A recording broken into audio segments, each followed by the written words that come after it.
Hello, আসসালামু আলাইকুম। আমি রুবায়েত ফাতেমা তনি এবং আমি আশা করি যে সবাই লাইভটা দেখতে পাচ্ছেন এবং আমার কাছে এই যে আমার ব্যক্তিগত জীবন নিয়ে এত চর্চা হয় এবং মিথ্যা প্রচণ্ড রকমের মিথ্যা বানোয়ার তথ্য যারা প্রচার করে এবং নিজের মন গড়া গল্প দিয়ে ফেসবুক থেকে টাকা ইনকামের উদ্দেশ্যে আই রিপিট, এই তোমরা এখানে শব্দ করো না, দরজাটা আটকাও। শুধুমাত্র ফেসবুক থেকে টাকা ইনকাম করার উদ্দেশ্যে আমাকে নিয়ে পোস্ট দিলে রিচ বেশি হয়, আমাকে নিয়ে পোস্ট দিলে ফেসবুক থেকে টাকা পাওয়া যায়, আমাকে নিয়ে স্টোরি দিলে, আমাকে নিয়ে কথা বললে, আমাকে নিয়ে পোস্ট দিলে ফেসবুক টাকা দেয়, রিচ হয় বেশি।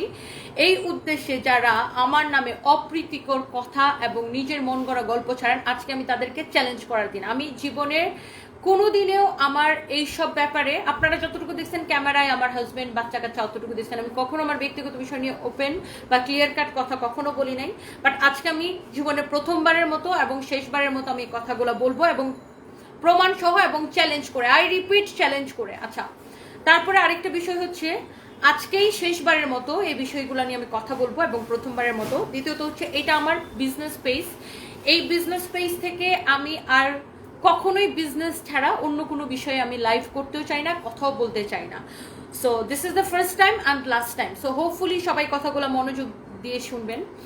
আমাকে নিয়ে প্রথমত হচ্ছে, আমি আজকে যেটা আমাকে খুব মেন্টালি আমি মানে মানসিকভাবে আমি খুব টর্চার ফিল করতেছি, সেটা হচ্ছে যে আমাকে নিয়ে যে একটা মহিলা আছে যে রেগুলার আমাকে নিয়ে পোস্ট দেয়, তিনি খুব সম্ভবত লন্ডনে থাকেন। ওনার নাম হচ্ছে নাহিদ সুলতানা বা রত্না আক্তার সামথিং, আমি জানিও না ওনাকে, আমি চিনিও না। বাট আপনার যদি ওনার আইডিটা একটু ঘেটে দেখবেন, উনি সারাক্ষণ মানুষকে নেগেটিভ পোস্ট দেয় এবং সারাক্ষণ মানুষকে পচায়। হ্যাঁ, সো সে একটু আগে পরিমণিকে নিয়ে পোস্ট দিছে। আচ্ছা, এবার আসেন, সে আমাকে নিয়ে পোস্ট দিছে। সে লিখছে, কারা জানি বলছিল এই তনি মহিলা নাকি তার বয়স্ক স্বামীর অনেক সেবা করছে, তার চিকিৎসার পিছনে অনেক টাকা খরচ করছে, তাদের জন্য টাটকা খবর, এই নারী তার স্বামীর চিকিৎসার পরবর্তীতে তার তৃতীয় বিবাহের শপিং থেকে শুরু করে সমস্ত খরচ সে তার মৃত স্বামীর ক্রেডিট কার্ড দিয়ে করেছে। ব্যাংক যখন সেই টাকা ফেরত চাইছে তখন ব্যাংকে তার মৃত স্বামীর বিরুদ্ধে মামলা করতে বলছে এবং সেই পেমেন্টের ব্যাপারে সে কিছু জানে না। খবরে প্রকাশ এসব সে নাকি ইবিএল ব্যাংকের ক্রেডিট কার্ড দিয়ে করেছে। যদি এই খবর সত্যি হয় তাহলে বলতে হয় এই মহিলার কাছে পৃথিবীর সব দান্দাবাজরা ফেল মারবে, জেনুইন ধোকাবাজ। ওকে ডিয়ার নাহিদ সুলতানা, আমি আপনাকে নিয়ে একটাও খারাপ কথা বলতে চাই না, বাট আমি আপনাকে চ্যালেঞ্জ করলাম। আপনি তো লন্ডনে থাকেন, আপনি কি করেন আমি জানিও না, আমি আপনার লাইফ নিয়ে ইন্টারেস্টেডও না। আচ্ছা, উনি সারাক্ষণই মানুষকে নিয়ে, আমি একটু মহিলা কি করে সেটা আপনারা একটু দেখতেই পারবেন। এই যে দেখেন, এক শাকিব খান ও বুবলিকে নিয়ে ভিডিও বানাইছে। হ্যাঁ, তারপরে ওনার কাজই হচ্ছে যে মানুষকে নিয়ে ভিডিও বানানো। আমি একটু ওনার পেজে যাই। এই যে যেমন ধরেন এর আগে পোস্ট করছে শাবনূর আর ইয়াকে নিয়ে, এর আগের পোস্ট আবার আমাকে নিয়ে, মানে ওনার কাজই হচ্ছে অন্য মানুষকে নিয়ে পোস্ট দেওয়া।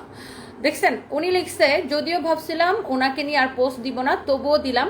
যদিও ভাবছিলেন পোস্ট দিবেন না, কিন্তু আপনি দিচ্ছেন। কেন দিচ্ছেন? কারণ আমাকে নিয়ে পোস্ট দিলে ফেসবুক আপনাকে টাকা দেয়। আচ্ছা, কারণ একটা প্রশ্ন আমার মনে ঘুরপাক কাছে, সেটা হলো এই যে উনার স্বামীকে কেউ বুড়া বেটা বললে উনি তেড়ে আসতেন, কমেন্টকারীদের তীক্ষ্ণ জবাব দিতেন, ধুয়ে দিতেন, কিন্তু উনার বর্তমান স্বামীকে সবাই ফ্রড চিটার বললে আমি কিছু বলি না কেন। হ্যাঁ, স্বামীকে গ্রহণ করেছেন, তবে কি ইনি জেনে শুনে স্বামীকে গ্রহণ করেছেন এবং ওনার তৃতীয় স্বামীর ঘটনা এতটাই সত্যি যে উনি আসলে বলার মুখ নাই। আচ্ছা, এই মহিলা সারাক্ষণেই অন্য মানুষকে নিয়ে পোস্ট দিতে থাকে। আমি একটু তার প্রোফাইলটা যদি আরো ঘেটে দেখেন, এই যে দেখেন, তার কাজই হচ্ছে অন্য মানুষকে নিয়ে পোস্ট দেওয়া, রিচ বানানো এবং হচ্ছে যে ফেসবুক থেকে টাকা ইনকাম করা। এনার মতো এরকম বহু মানুষ আছে যাদের কাজ হচ্ছে এরকম, মানে এখন তো এরকম শত শত মানুষ আছে যারা ফেসবুকে, যারা হচ্ছে শুধুমাত্র অন্য মানুষকে নিয়ে বাজে কথা বলে পোস্ট দেয় এবং পোস্টের বিনিময়ে ফেসবুক থেকে টাকা পায়। ওকে, আজকে আমি একটু এই যে পোস্টটা দিছে ইভিএল এর, এবং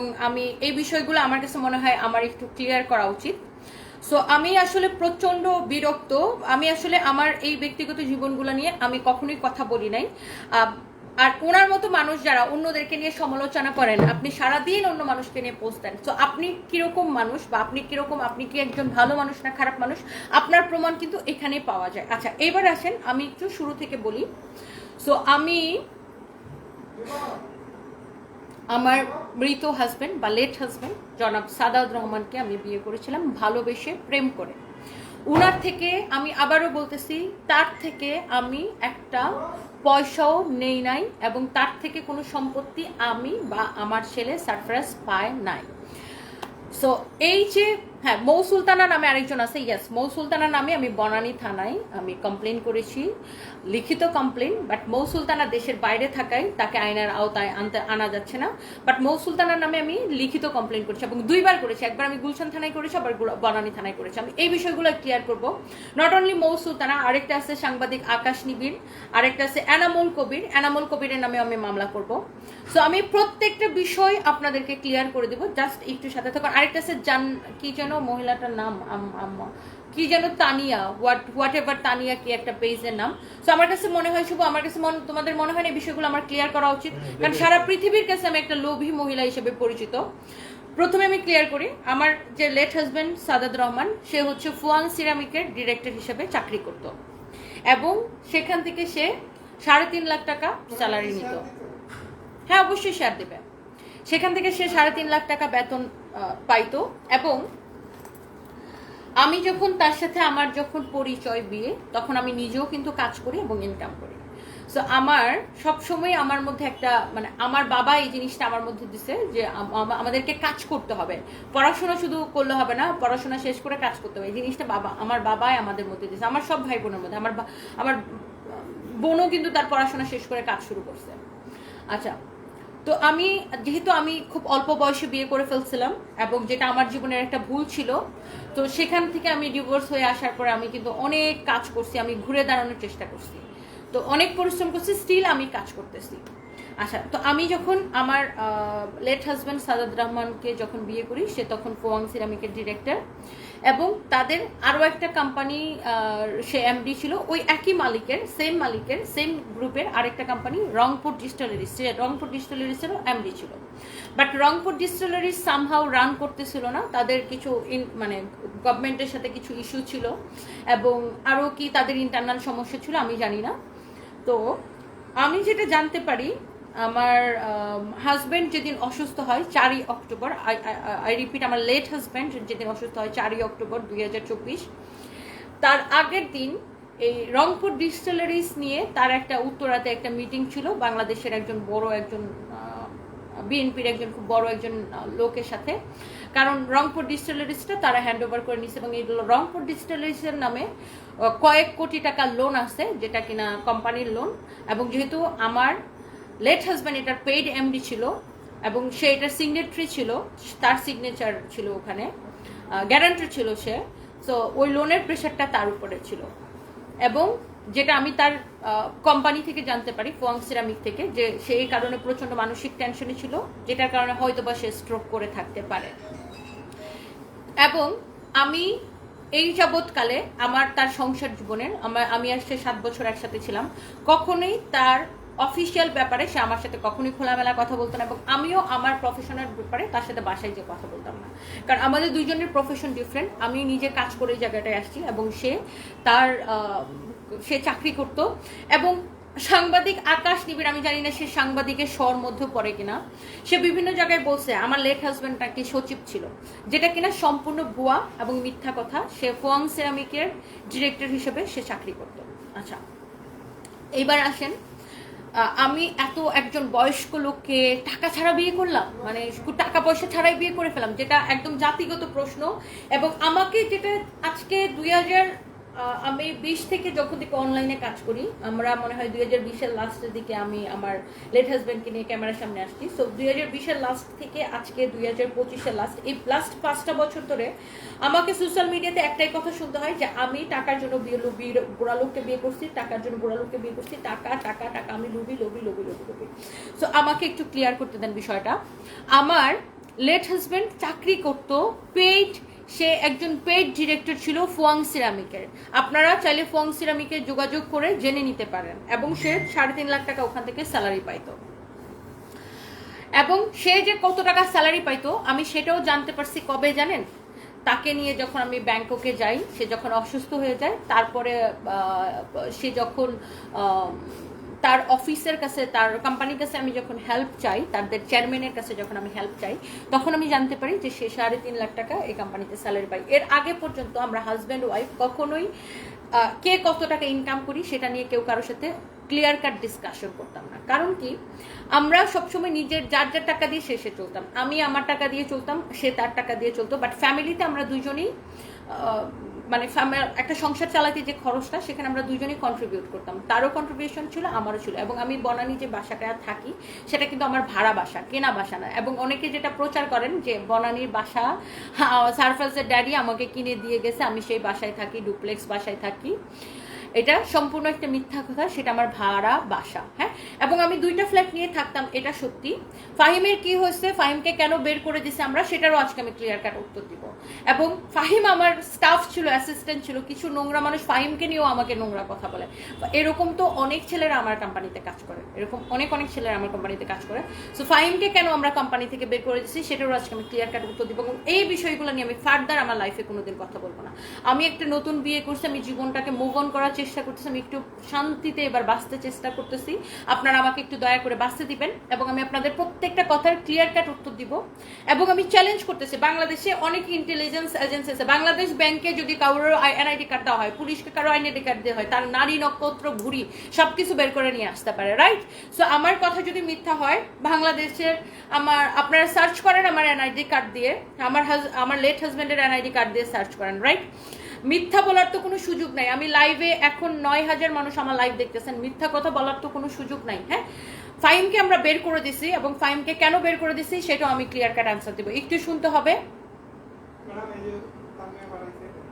পাঠাইছে না? আচ্ছা, এরপর আসেন সারফরাজের ড্যাডি। তার বয়স হয়েছে, তার তখন বয়স 68 বছর। এবং সারফরাজের ড্যাডি, আমি যতটুকু তার কাছ থেকে শুনছি, 2007 সালে তার হার্টে 2টা রিং পরানো হয়েছিল। এবং সে সবসময় অসুস্থ হইতো। আমার সাথে বিয়ের পরেও বছরে কিন্তু 2-3 বার তাকে নিয়ে আমি ইউনাইটেড হসপিটালে ভর্তি হইতাম। আমার কথা যদি বিশ্বাস না হয়, আপনারা ইউনাইটেড হসপিটালে তার হিস্ট্রি চেক করে নেবেন যে সে বছরে কতবার ইউনাইটেড হসপিটালে তাকে নিয়ে ভর্তি হওয়া লাগতো। কারণ সে একটা অসুস্থ মানুষ ছিল, সে প্রায় সময় অসুস্থ হয়ে যেত। এবং তাকে নিয়ে আমি প্রায় সময় ইউনাইটেড হসপিটালে, এবং কোভিডের সময় সে 2বার কোভিড সাসপেক্টেড ছিল, এবং সে কোভিডের সময় আমি তার সাথে হসপিটালে ছিলাম। আমার একবারও ভয় লাগে না, কারণ আমি মানুষটাকে প্রচন্ড ভালোবাসতাম। আমি যদি আমার জীবনে কাউকে প্রচন্ড ভালোবেসে থাকি, সেটা হচ্ছে সারফরাজের ড্যাডি। এখন কে কি মনে করেন, কে বিশ্বাস করেন না করেন, আই ডোন্ট কেয়ার, আমার কিছু যায় আসে না। তো সবসময় সে ইউনাইটেড হসপিটালের পেশেন্ট, ডক্টর কায়সার নাসিরুল্লাহর আন্ডারে, উনি তার হার্টের ডক্টর।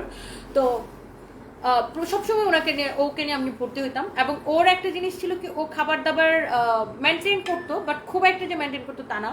ওকে ডক্টর ট্রেডমিল, মানে ওকে প্রতিদিন হাঁটতে বলছিল অ্যাটলিস্ট 45 মিনিটস। ও কখনোই হাঁটতো না। আমি ওর জন্য একটা ট্রেডমিল কিনছিলাম। ট্রেডমিলটাই যে এখন আমার সামনে, এখানে আমি অফিসে নিয়ে আসছি, আমার বাসায় রাখার জায়গা নেই। কিন্তু সে ট্রেডমিলেও দৌড়াইতো না, খুব কম, হয়তো বছরে 1-2 বার দৌড়াইতো। মানে ও আসলে স্বাস্থ্য সচেতন ছিল না ওইভাবে। আর আমি যেহেতু নিজে 16-17 ঘন্টা 18 ঘন্টা আমার কাজ করতে হয়, সো আমি যে আমার হাজব্যান্ডের পিছনে লেগে থেকে হাজব্যান্ডকে সাথে নিয়ে এগুলো করাবো, আমার পক্ষে আসলে সম্ভব ছিল না। কারণ আমার অনেক রেসপন্সিবিলিটি, আমার মা, ভাই, বোন সবাইকে আমার দেখতে হয়, আমার বাচ্চাদেরকে আমার দেখতে হয়, আমার সানভিকে আমার দেখতে হয়। আচ্ছা, এবার আসেন, এই যে সবাই বলেন আমার হাজব্যান্ড আমাকে অনেক টাকা দিয়ে গেছে, অনেক টাকা দিয়ে গেছে, অনেক টাকা গেছে, যেটা সম্পূর্ণ ভুয়া কথা। সারফরাজের ড্যাডি অসুস্থ হওয়ার পরে যখন ও ভোর 5টা বাজে অসুস্থ হয়, এবং আমি ওকে নিয়ে ইউনাইটেড হসপিটালে নিয়ে যাই, সাথে সাথে ইনস্ট্যান্ট। এখন অনেকে বলবেন যে ড্রাইভার কোথায় ছিল এত ভোরবেলায়। আচ্ছা, আমার ড্রাইভার জাহাঙ্গীর, আমার বাসা হচ্ছে বনানীতে। আর আমার ড্রাইভার তখন এই যে আপনার TNT গেট থাকতো। সো আমার বাসা থেকে TNT গেট অনলি 5 মিনিটের ডিস্টেন্স। হ্যাঁ, তো জাহাঙ্গীরকে আমি ফোন দেওয়ার সাথে সাথে সে বাসায় চলে আসে, এবং একটা রিক্সা নিয়ে, এবং আমার বোন জামাই, আমার বাসার সিকিউরিটি সবাই মিলে। সারফরাজের ড্যাডি ঘুমের মধ্যে সে ব্রেন স্ট্রোক করে, এবং আমাকে এরকম ধাক্কাইতেছিল ঘুমের মধ্যে। এবং আমি যখন দেখছি ও কি হয়েছে, ওর চোখে পানি দিতেছিলাম, ও আর কোনো কথা বলতে পারে নাই। ও এরকম করে টাং বাইট করার পরে ও আর কোনো কথা বলে নাই। ওকে আমরা সাথে সাথে ইউনাইটেড হসপিটালে নিয়ে যাই, এবং ইউনাইটেড হসপিটালে নিয়ে যাওয়ার পরে ওখানে ডক্টররা ওকে হচ্ছে যে আপনার চেক আপ করে। হ্যাঁ, তারপরে সাথে সাথে ওকে লাইফ সাপোর্ট দিয়ে দেয়। ওর হচ্ছে আপনার ওর কি হয়েছে সেটা দেখার ডাক্তাররা অনেক চেষ্টা করে, সিটি স্ক্যান করে। তো ও যে ব্রেন স্ট্রোক করছে সেটা সিটি স্ক্যানে ধরা পড়ে না। সো সেটা যখন সেটা ধরা পড়ে একদিন পরে 36 ঘন্টা পরে, এবং ধরা পড়ার পরে ডক্টর, এই যে দেখেন আমি একটু এখানে একটু আপনাকে দেখাইতে যে ওর ব্রেনটা কি পরিমাণ ড্যামেজ হয়েছিল এখানে। আর এইটা দেখেন কেস সামারি। অনেকে বলেন যে আমি নাকি আমার হাজব্যান্ডকে মেরে ফেলছি। So here is the case summary, যেটা আপনি কিনা পড়লে বুঝতে পারবেন যে ইউনাইটেড হসপিটালে ওর সব হিস্ট্রি আছে। আমার কথা বিশ্বাস না হলে আপনারা ইউনাইটেড হসপিটালে থেকে একটু জেনে নেবেন যে ওর কি হয়েছিল, এখানে সব কিছু কেস সামারিতে দেওয়া আছে। ওকে, সো এই কেস সামারিটা আমি ইউনাইটেড হসপিটাল থেকে নিয়ে ইউনাইটেড হসপিটালের ডক্টর বলে তখন যে ওকে 1%ও বাঁচার সম্ভাবনা নাই, ও 1%ও বাঁচবে না। তো আমি এই কথাটা কোনোভাবেই মানতে রাজি না যে না আমি ওকে বাঁচাই ছাড়বো, কারণ ও না মানুষটা খুবই ভালো ছিল, ও অসম্ভব ভালো মনের একজন মানুষ ছিল, ও খুবই ভালো ভদ্রলোক, ওর ফ্যামিলি ব্যাকগ্রাউন্ড ভালো, ও মানুষ হিসাবে ওকে আমি 100-তে 100 দিব। আচ্ছা, কিন্তু এইটা ঠিক ফিনান্সিয়াল ব্যাপারগুলোতে, টাকা পয়সার ব্যাপারে, যেহেতু মানুষ আমাকে এমনিতেই বলে যে আমি নাকি টাকার লোভে ওকে বিয়ে করছি, বা এমনিতেই মানুষের একটা ভুল ধারণা যেটা আমার নাম দিয়ে সবাই সবসময় মানুষ ভুয়া তথ্য ছড়ায়, এই জন্য আমি আরো বেশি টাকা পয়সার বিষয়ে কথা বলতাম না। যে মানে বাপরে বাপ, মানুষ এমনি আমার লোভী বলে, আমি কখনোই টাকা পয়সার বিষয় আমি সকল খরচ আমি নিজে চালাইতাম। কারণ আমি যখন ডিভোর্স দিয়ে আসছি, তো তখন আমি হচ্ছে যে যখন সানভীর বাবাকে ডিভোর্স দিয়ে আসছি তখন থেকে সানভীর খরচ, আমার খরচ, সব কিছু আমাকে ইনকাম করা লাগতো। সো আমি খুব হার্ড ওয়ার্ক করছি, এখনও করি। আচ্ছা, এরপরে আসেন, তো ইউনাইটেড হসপিটালে একটা মেডিকেল বোর্ড বসে, আপনারা আমার কথা বিশ্বাস না হলে ইউনাইটেড হসপিটাল থেকে আপনারা জেনে নিতে পারেন। তো তখন সেখানে নিউরোলজি ডক্টর বলে যে এখানে সেখানে আমি একটু অ্যাড করি, আমার লেট হাজব্যান্ডের বড় মেয়ে উপস্থিত ছিল, আমার অফিসের স্টাফ ছিল, আরও অনেকেই ছিল। সেখানে ডক্টর বলে যে না, তার আর 1%ও বাঁচার সম্ভাবনা নেই। হ্যাঁ, তো আমি এটা কোনোভাবেই মানবো না। আমি ওকে সিঙ্গাপুরে নিয়ে যাব, মাউন্ট এলিজাবেথে। আমি তখন বারমনঘাটে ওকে কিভাবে দেশের বাইরে নিয়ে গেলে ও ভালো হয় কিনা, ওকে কোনোভাবে সুস্থ করা যায় না কিনা, ও অ্যাটলিস্ট ওর জ্ঞানটা ফিরে কিনা। আমার একটা ব্যাপার ছিল যে ও পুরোপুরি সুস্থ না হইলেও অ্যাটলিস্ট মানুষ তো কোমায়, ও তখনই কোমায় চলে গেছে, ও ডে 1 থেকে কোমায় চলে গেছে, যে অ্যাটলিস্ট মানুষ তো তাকায়, মানুষ ও বিছানায় শুয়ে থাক, আমি ওর জন্য বাসায় নার্স রাখবো, তারপরে ও তাকাক, ও বিছানায় শুয়ে থাক, ও অ্যাটলিস্ট বেঁচে আছে, এটাই আমার শান্তি। ও বেঁচে আছে, সারপ্রাইজের ড্যাডি বেঁচে আছে, এটাই আমার শান্তি। সো সেই চেষ্টা থেকে আমি আরও কিছু জিনিস আপনাদেরকে দেখাই। সিঙ্গাপুরের মাউন্ট এলিজাবেথের হসপিটালের জন্য আমি তখন কিন্তু কেস সামারি পাঠাই। এখানে দেখলে বুঝতে পারবেন, ওনার নাম হচ্ছে নিশাত আপু, উনি হচ্ছে মাউন্ট এলিজাবেথের জব করেন। হ্যাঁ, ওনাকে দেখেন 6 অক্টোবর, ইউ ক্যান সি 6 অক্টোবর আমার সারফেসের ড্যাডি অসুস্থ হয় 4ই অক্টোবর।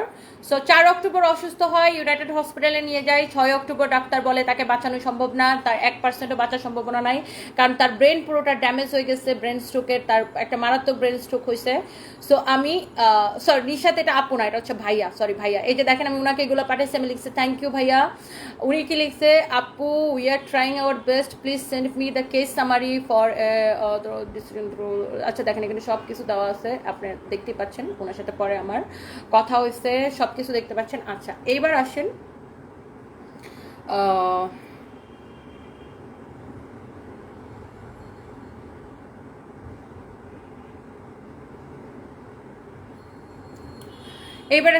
সিঙ্গাপুরের মাউন্ট এলিজাবেথে নেওয়ার জন্য আমার সারফেসের ড্যাডি যেহেতু ব্রিটিশ পাসপোর্ট আছে, তার ভিসা লাগবে না, বাট আমার ভিসা করতে 1 দিন সময় লাগবে। বাট আমার হাতে 1 দিন সময় নাই সিঙ্গাপুরে যাওয়া, কারণ সে 1 দিন বাঁচবে কিনা সেটা কে জানে। তখন আমি থাইল্যান্ডের বারমনঘাট হসপিটালে, হ্যাঁ, আমি হচ্ছে যে হসপিটালের জন্য হচ্ছে যে আমি তার আমি একটু থাইল্যান্ডের বারমনঘাট হসপিটালের জন্য আমি সেম কেস সামারিটা পাঠাই, আমি এটাও আপনাদেরকে দেখাইতেছি। হ্যাঁ, তো তারপরে পাঠানোর পরে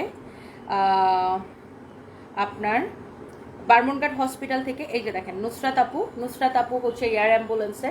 দেখেন নুসরাত আপুর, আমি একটু নুসরাত আপুর সাথে একটু কথা বলি, ওনার সাথে আমি কথা বলি কবে দেখেন 6 অক্টোবর, সেম ডেট আমি ওনার সাথে কথা বলি। এবং নুসরাত আপু হচ্ছে বারমনঘাটের হসপিটালে উনি চাকরি করেন, এবং ওনার এজেন্সি দেখেন, সেখানে আমি ওনাকে ভিসা করতে দিই, আমার ভিসা।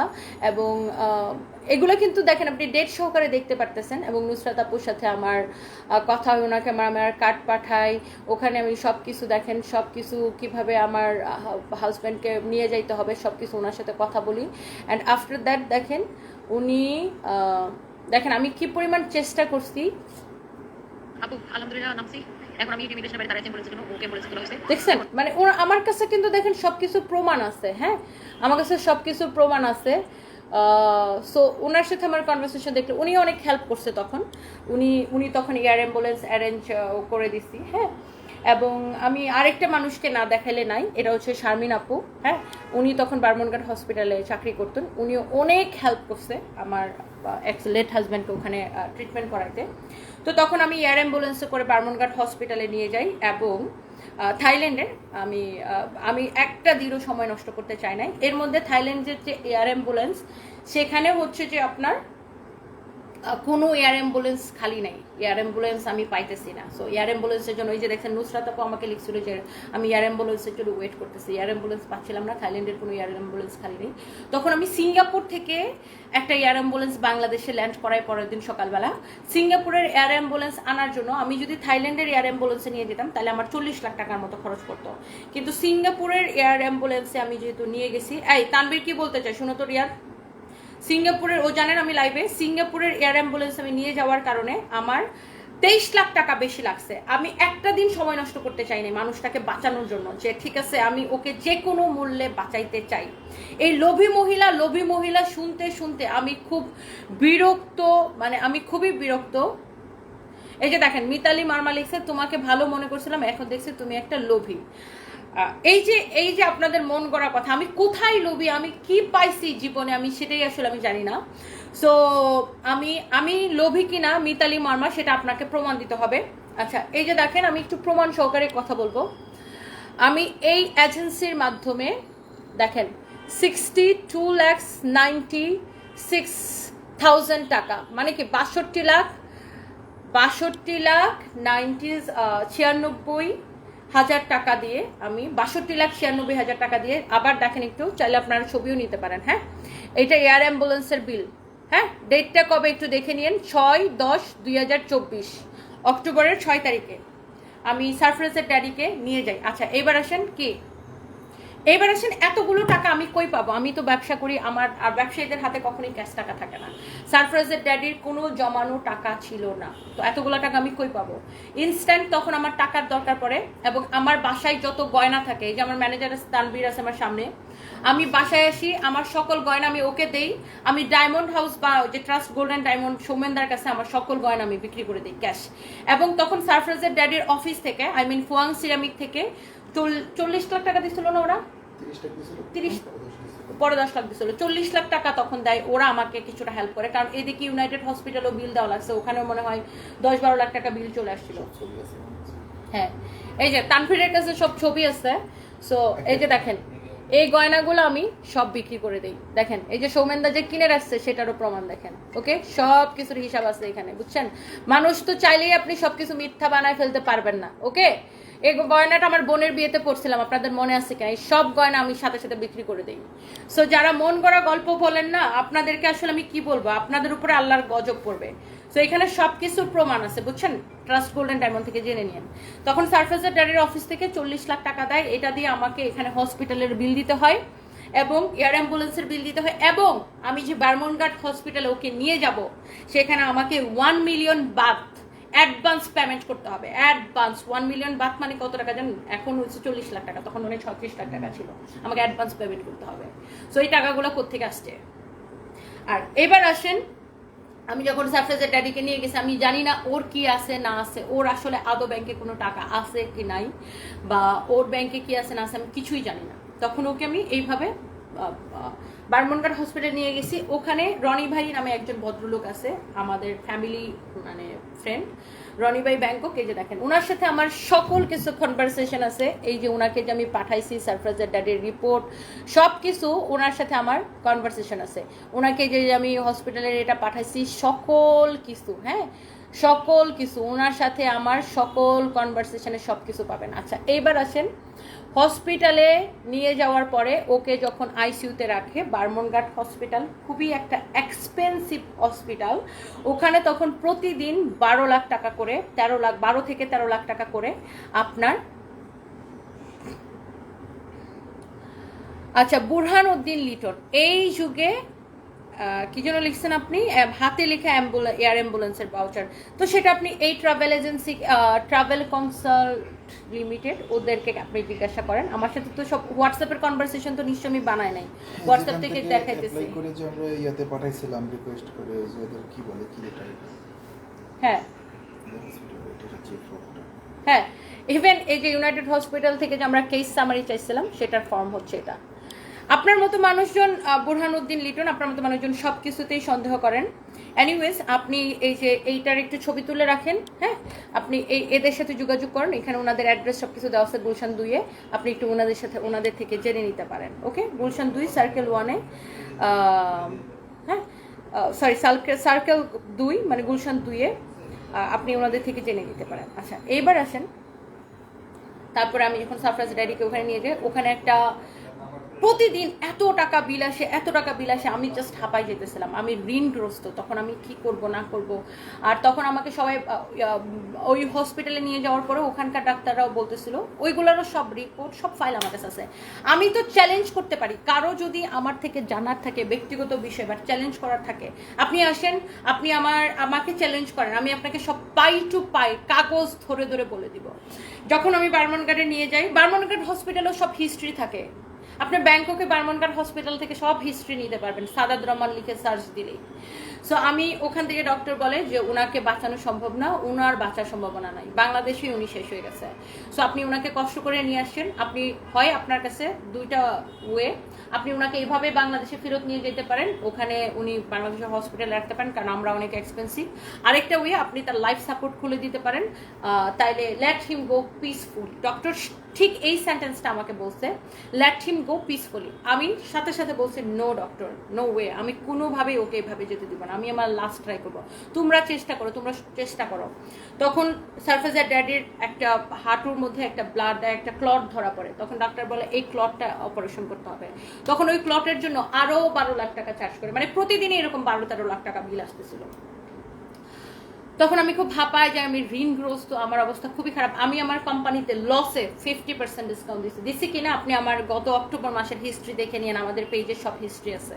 50% ডিসকাউন্ট দিচ্ছি, যেখানে আমাদের প্রফিট মার্জিন 20%-এর উপরে থাকে না, সেখানে 50% ফ্ল্যাট 50% সেল দিলে আমাদের কি পরিমাণ লস হতে পারে, you can't imagine. Flat 50% sale দিয়ে আপনি আমাদের অক্টোবর মাসের পোস্ট এখনও আছে, আপনি আমাদের পেজে দেখে নেবেন, গত বছর অক্টোবর মাসের ফ্ল্যাট 50% সেল দিয়ে আমি হচ্ছে টাকা বের করি, এবং আমি আরও অনেক লোন করি। আচ্ছা, এরপরে আমি এইবার আমাকে সবাই বলতেছে যে সারফরাজের ড্যাডির অ্যাকাউন্টে কিছু আছে কিনা বা ওর কি আছে না আছে সেটা খবর নেওয়ার জন্য। তো সারফরাজের ড্যাডি আমাকে একটা সারফরাজের প্রাপ্তি বলতে তার বাবার থেকে শুধুমাত্র ব্রিটিশ পাসপোর্ট, সারফরাজের ব্রিটিশ পাসপোর্টটা আসে গত বছর সেপ্টেম্বর মাসে, এবং সারফরাজের বাবা অসুস্থ হয় অক্টোবর মাসে। আচ্ছা, সারফরাজের জন্য আমি মাঝে মাঝে ওকে বলতাম যে এই যে মানুষ আমাকে লোভী বলে, মানুষ তো মনে করে আমি তোমার থেকে শত শত কোটি টাকা নিয়ে নিছি, অথচ আমরা তো কিছুই নিই নাই তোমার থেকে, তো তুমি বাবা হিসেবে সারফরাজকে কিছু একটা দাও। আমি আবার বলতেছি, আমি কিন্তু জানতাম না যে সারফরাজের কত, মানে সারফরাজের বাবার কাছে টাকা আছে কি নাই, বা সে কি করে না করে, আমি মানে সে কোথায় চাকরি করে সেটা আমি জানতাম, বাট তার টাকা পয়সা সে কি করে না করে সেগুলো আমি জানতাম না। তো আমি তখন সারফরাজের ড্যাডিকে বলি যে তুমি সারফরাজকে কিছু দাও। তো অ্যাকচুয়ালি সারফরাজের ড্যাডির কোনো জমানো টাকা ছিল না, এবং সে যেহেতু জমানো টাকা ছিল না, তো সে সারফরাজকে আর কি দিবে। তো যেহেতু আমি আমার বিজনেসের মধ্যে আমি 2020-এর পরে আমি ওর থেকে ভালো স্টাবলিশড হয়ে যাই, এবং আমি ওর থেকে বেশি ইনকাম করি, তো ওর মধ্যে থাকে না যে প্রত্যেকটা পুরুষের মধ্যে একটা ইনসিকিউরিটি হয়তো কাজ করে। একে তো ছিলাম আমি একটা ইয়াং মেয়ে, তারপরে আমি ওর এত বয়সে বিয়ে করছি, তারপরে অ্যাকচুয়ালি তো আমি ওর থেকে না বাড়ি গাড়ি টাকা পয়সা আমি তো ওর থেকে কিছু নিই নাই, আর ওর থাকলে তো আমি নিব, আমি তো শুরু থেকেই জানতাম ও একটা কোম্পানিতে ও পেইড এমডি চাকরি করে, একজন পেইড এমডি বা ডিরেক্টর কত টাকা স্যালারি পাবে, 3.5 লাখ টাকা স্যালারি পেতো, আমি তো থাকলে তো নিব। তো এই যে দেখেন, আমি না ডেট সহকারে আপনাকে একটু প্রমাণ দিতে চাই। 12ই অগস্ট, এটা হচ্ছে পারভেজ ভাই হচ্ছে সারফরাজের ড্যাডির কোম্পানির লয়ার, মানে ফোয়াংয়ের লয়ার, উনি আমাকে একটা এই যে দেখেন ওসিয়তনামা বা উইল, যেটার একটা আমাকে পাঠায় কপি করে, মানে একটা কপি পাঠায়, যেখানে সারফরাজের ড্যাডি এখানে হচ্ছে আপনার দেখেন একটু স্পষ্ট করে দেখেন, ওসিয়তনামা সে একটা করে দেয় এবং সেই ওসিয়তনামাতে সারফরাজের নামে করে দেয় এবং সারফরাজ 18 বছর না হওয়া পর্যন্ত এই ওসিয়তনাম এটা আমার দায়িত্বে থাকবে, সে এরকম একটা উইল করে দেয়। সে উইলের মধ্যে কি কি পাবো আমরা একটু দেখেন। ব্যাংক বা আর্থিক প্রতিষ্ঠানের হিসাব 206, 203,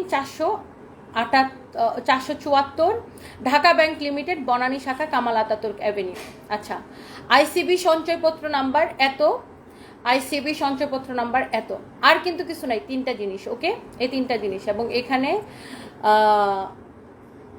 এখানে কিন্তু স্পষ্ট করে লেখা আছে, হ্যাঁ, যেহেতু উক্ত দলিল সম্পাদনের তারিখ আমার ছেলে, একমাত্র ছেলে সারফরাজ রহমান নাবালক থাকায় আমি দলিল দাতা কর্তৃক আমার স্ত্রী জনবা রুবায়েত ফাতেমা তনিকে উইল বা সেভিংস বা চলতি হিসাব সমূহ, ব্যাংক হিসাব, আর্থিক প্রয়োজনীয় সকল প্রতিষ্ঠানে আমার গচ্ছিত টাকা এবং ক্রয়কৃত সঞ্চয়পত্র বা অস্থাবর সম্পত্তি দেখাশোনার প্রয়োজনীয় সকল অ্যাটর্নি বা প্রতিনিধি অভিভাবক নিয়োগ করিলাম। আচ্ছা, আরও উল্লেখ থাকে যে সারফরাজ রহমান যখন 18 বছর পূর্ণ হলে আইন অনুযায়ী প্রাপ্তবয়স্ক হবে, মন ও শারীরিকভাবে সুস্থ হলে তখন সে ক্ষমতা, মানে আমি সারফরাজকে সবকিছু বুঝাই দেবো। এবার আসেন, এখানে হচ্ছে গল্পের মধ্যে, এখানে এখন আসল ঘটনা শোনেন। এইটা যখন এই উইলটা সারফরাজের ড্যাডি আমাকে, এটার কিন্তু ড্রাফট কপিটা আমাকে পাঠায় কবে দেখছেন, অগাস্টের 4 তারিখে 2024-এ। সো এই উইলটা আমাকে দেয় হচ্ছে সেপ্টেম্বরে। এই উইলটা আমার কাছে এখনো আছে এবং তাদের যে লয়ার পারভেজ সাহেব, উনি ফোয়াঙেই বসে, আপনারা চাইলে ওনার থেকেও জেনে নিতে পারেন। না, আমার একটু ব্যাখ্যা দেওয়ার দরকার আছে সুরায়াশে তো আপু, সারা জীবন আমি লোভী লোভী লোভী এই কথা শুনতে শুনতে আমি ক্লান্ত, আমি টায়ার্ড। আমি একটু বলতে চাই। রাকিব ইসলাম রাফাত, আপনার স্বামী তো আপনাকে অনেক ভালোবাসেন, ওনার বয়স একটু বেশি ছিল কিন্তু ভালো মানুষ ছিল, অবশ্যই ভালো মানুষ ছিল এবং ডেফিনেটলি ভালো মানুষ ছিল এবং সে আমাকে প্রচণ্ড ভালোবাসতো, আমিও তাকে প্রচণ্ড ভালোবাসতাম, এখনও বাসি। আচ্ছা, এবার আসেন সারফরাজের ড্যাডিকে যখন আমি এই অক্টোবরের 7 তারিখে যখন আমরা ব্যাংককে নিয়ে যেতে, তার ওখানে চিকিৎসা চলতেছে, তখন আমি টাকা পয়সা দিতে দিতে আমি হাঁপাই যেতেছি, আমি ঋণগ্রস্ত, আমার অনেক সমস্যা। আপনার মনে আছে কিনা, আমি তখন একটা ফেসবুকে পোস্ট করি যে আমি প্রয়োজনে আমি বিভিন্ন ব্র্যান্ডের সাথে চুক্তি করবো, বিভিন্ন ব্র্যান্ডের প্রমোশনে কাজ করবো, তারপর আমার টাকা দরকার। আচ্ছা, এর মধ্যে আমাকে সবাই বলে যে এই যে উইলটা সারফরাজের ড্যাডি করে দিয়ে গেছে, তো তুমি একটু বাংলাদেশে যাও, যা দেখো একটু ব্যাংকে তার কত টাকা আছে, তুমি ব্যাংকে রিকোয়েস্ট করো যে ব্যাংক যেন এই টাকা, তার যদি অ্যাকাউন্টে সেভিংস থাকে, এই টাকাটা যেন হসপিটালকে ডিরেক্টলি ট্রান্সফার করে দেয়। তো তখন আমি বাংলাদেশে ফিরে আসি আমার বোনকে থাইল্যান্ডে রেখে আমি বাংলাদেশে আসি, আমার বোনকে থাইল্যান্ডে নিয়ে যাই। ও তখন আমার লেট হাজব্যান্ডের কাছে থাকে এবং আমি বাংলাদেশে আসি। আসার পরে আমি ঢাকা ব্যাংকে যাই প্রথমে, এবং ঢাকা ব্যাংকের বনানী ব্রাঞ্চের যে ম্যানেজার, আমি আপনাদেরকে সেটাও দেখাই, আব্দুল মুহাইমেন ওনার নাম, হ্যাঁ, ওনার সাথে আমি যোগাযোগ করি। সেটা দেখেন কবে, 24শে অক্টোবর 2024, হ্যাঁ, আমি ওনাকে টেক্সট করি, হ্যাঁ, এবং ওনাকে আমি আমার হাজব্যান্ডের প্রেজেন্ট কন্ডিশনটা জানাই এবং ওনার সাথে আমি কথা বলি এবং ওনাকে আমি ভয়েস দিই, হ্যাঁ, এখানে সব কিছু আছে, সব কিছু প্রমাণ আছে। ওকে, উনি ঢাকা ব্যাংকের বনানী ব্রাঞ্চের ম্যানেজার। এইবার আসেন, উনি আমাকে জানায় যে আপনার হাজব্যান্ডের অ্যাকাউন্টে অনলি 1,52,000 না 54,000 টাকা যেন সামথিং, তানবীর 52,000 বা 54,000, অনলি 1,52,000 টাকা আছে। আমি নিজেই লিটারালি মানে জাস্ট আকাশ থেকে পড়ছি ওই মুহূর্তে। তখন আমি বুঝতে পারছি যে আমার লেট হাজব্যান্ডের কোনো সেভিংস ছিল না। শিউলি ইসলাম, আমার অবশ্যই মানুষকে বলার দরকার আছে, কারণ সারা জীবন আমি লোভী লোভী কথাটা না শুনলে আমি খুবই আমি শুনতে আমি খুবই ফ্রাস্ট্রেটেড হয়ে গেছি। এখন আমি অবশ্যই ব্যাখ্যা দিব। হ্যাঁ, আমি এই লোভী লোভী কথা শুনতে শুনতে আমি আর বাঁচতেছি না। আমি অবশ্যই আমাকে ব্যাখ্যা দিতে দেন। আমি ব্যাখ্যা দিব না, আপনার আবার মানুষ আমার নামে উল্টাপাল্টা গল্প বানাবে, আপনারা আবার সেখানে মজা নেবেন, আমি এগুলো আর সহ্য করতে পারতেছি না। তখন আমাকে উনি জানায় যে সারফরাজের ড্যাডির অ্যাকাউন্টে অনলি 1,52,000 টাকা আছে, তার কোনো সেভিংস নাই। আচ্ছা, সারফরাজের ড্যাডির অন্য কোনো আর অ্যাকাউন্ট ছিল না। তারপরে সে এই যে উইলের দুইটা যে সঞ্চয়পত্রের আইসিবি দুইটা যে সঞ্চয়পত্রের কথা উল্লেখ করছে, ওই সঞ্চয়পত্রের খোঁজ নেওয়ার জন্য আমি তানবীরকে, আমার ম্যানেজার তানবীরকে, এবং আমার আরেকটা আপু আছে নয়ন আপু, ওনার হাজবেন্ডকে, জামান ভাইকে পাঠাই ওইখানে। তো ওই আইসিবিতে যে তোমরা কি পাইছো, ওই নামে কোনো সঞ্চয়পত্রই নাই, ওই নামে কোনো সঞ্চয়পত্র নাই। আই রিপিট, সারফরাজের ড্যাডির নামে কোনো সঞ্চয়পত্র নাই। তাহলে এখন কোয়েশ্চেন আছে, তাহলে সারফরাজের ড্যাডি আমাকে কেন একটা উইল করে দিল যেখানে তার কোনো টাকা পয়সা নেই? এই উইলে যে সেই সঞ্চয়পত্রের ও কথা আপনারাও জেনে নিতে পারেন। আমি কিন্তু সঞ্চয়পত্রের নাম্বার সব কিছু আপনাদেরকে দেখাচ্ছি, আপনারাও জেনে নিতে পারেন যে এই নামে কোনো সঞ্চয়পত্র ছিল কিনা, বা আসলে কোনো টাকা পয়সা ছিল কিনা, বা আপনারা ঢাকা ব্যাংকের বনানী ব্রাঞ্চে খবর নিতে পারেন। তো আমি তো অনেক তখন একদম আকাশ থেকে পড়ছি, তখন আমার কাছে খুব মানে খারাপ লাগতেছিল যে সারফরাজের ড্যাডি আমার কাছে একটা মানে মিথ্যা উইল সে করে দিয়ে গেল। তখন আমি নিজেকে বুঝতেছি যে মানুষটা হয়তো মানে ওর কাছে আসলে কিছু নাই, বা ওর জমানো কিছু নাই, সে হয়তো এটা আমাকে ডিরেক্টলি বলতে পারতেছিল না। যেহেতু আমি তাকে বলতেছিলাম যে তুমি সারফরাজকে কিছু দিয়ে যাও, বাবা হিসাবে তো তোমার দায়িত্ব। তো আমি এখানে আরেকটা উল্লেখ করি, ওর একটা ফ্ল্যাট আছে, সেটা হচ্ছে মহাখালী ডিওএইচএসে। ওই ফ্ল্যাটে তার মেয়ে থাকে, আগের তার যে সেকেন্ড ওয়াইফ এবং সেকেন্ড ওয়াইফের ঘরের যে মেয়ে তারা থাকে। সো ওই ফ্ল্যাটে আমি কখনোই যাই নাই, সো প্রশ্নই আসে না। আর তো যাই হোক, ওগুলা নিয়ে আমি কথাতে নাই যাই। তো তারপরে হচ্ছে যে আমরা যে বনানী বাসাটায় থাকি সেটা তো আমার ভাড়া বাসা, আমি ভাড়া পে করে আমি আপনাদেরকে বললাম। তো এখন আমি তখন বুঝলাম যে আসলে মানুষটা হয়তো মানে এই যে মানে পুরুষ মানুষের একটা পুরুষ মানুষের একটা আলাদা ইগো থাকে, যে আমি তার থেকে বেশি ইনকাম করি, সে আমার থেকে একটু কম ইনকাম করে, বা সে আমাকে হয়তো এটা বলতে পারতেছিল না যে আমার জমানো কিছু নেই, এটার জন্য হয়তো সে একটা এরকম মিথ্যা উইল করে গেছে। আচ্ছা ঠিক আছে, ওটার জন্য আমি ওকে কখনোই খারাপ বলি না, বা এটার জন্য আমি কখনো তাকে বদদুয়া দিই না, আল্লাহ তাকে বেহেশত নসিব করুক। এটার জন্য আমার কাছে ওইটা খারাপ লাগছে যে একটা মানুষ এতদিন আমার সাথে সংসার করছে, ওকে এটা বুঝলো না যে আমার কাছে টাকা পয়সা কিছু যায় আসে না, টাকা পয়সা থাকলেও কিছু যায় আসে না, না থাকলেও কিছু যায় আসে না। আমার জন্য আসলেই মানে টাকা পয়সার জন্য আমার কিছু যাই আসে না, কারণ আমি না একটা পরিশ্রমী মেয়ে, নিজে ইনকাম করে টাকা ইনকাম করি।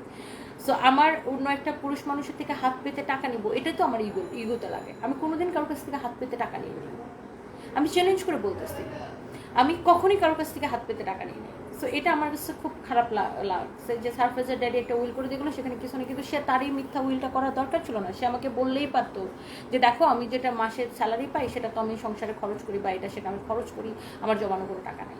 তো তারপরে কিন্তু আমি মন ভাঙা ফেলি নাই। তখন আমি, আপনারা প্রয়োজনে ঢাকা ব্যাংকে যোগাযোগ করেন, প্রয়োজনে আইসিবির ওই নাম্বারগুলো দিয়ে যোগাযোগ করেন। তখন আমি আবার ব্যাংককে ফিরে যাই। এদিকে আমি এখন আমাকে আমার আত্মীয় স্বজন অনেকেই বলে যে তুমি লাইফ সাপোর্ট করে দাও অথবা তাকে বাংলাদেশে ফিরাই নিয়ে আসো, কিন্তু আমি ওই সময় আমাদের টাকার দরকার ছিল, অ্যাকাউন্টেও পাই না, ওখানেও পাই না, এরকম কিন্তু আমরা লোন করছিলাম। হ্যাঁ লোন করছি, সেটা আমি বলতেছি দাঁড়ান।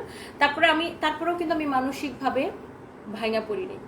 আমি আবার ব্যাংককে ফেরত যাই। এইদিকে আমি আমার কোম্পানিতে 50% সেল দিই, যেখানে আমার প্রফিট মার্জিন থাকে 20%, সেখানে 50% সেল দিলে আমার 30% করে লস হয়।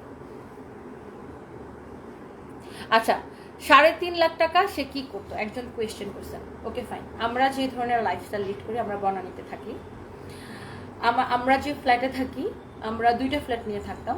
সো সেই ফ্ল্যাটের ভাড়াই আসে মান্থলি, ভাড়া বিল টিল সহ 4 লাখ টাকা আসে।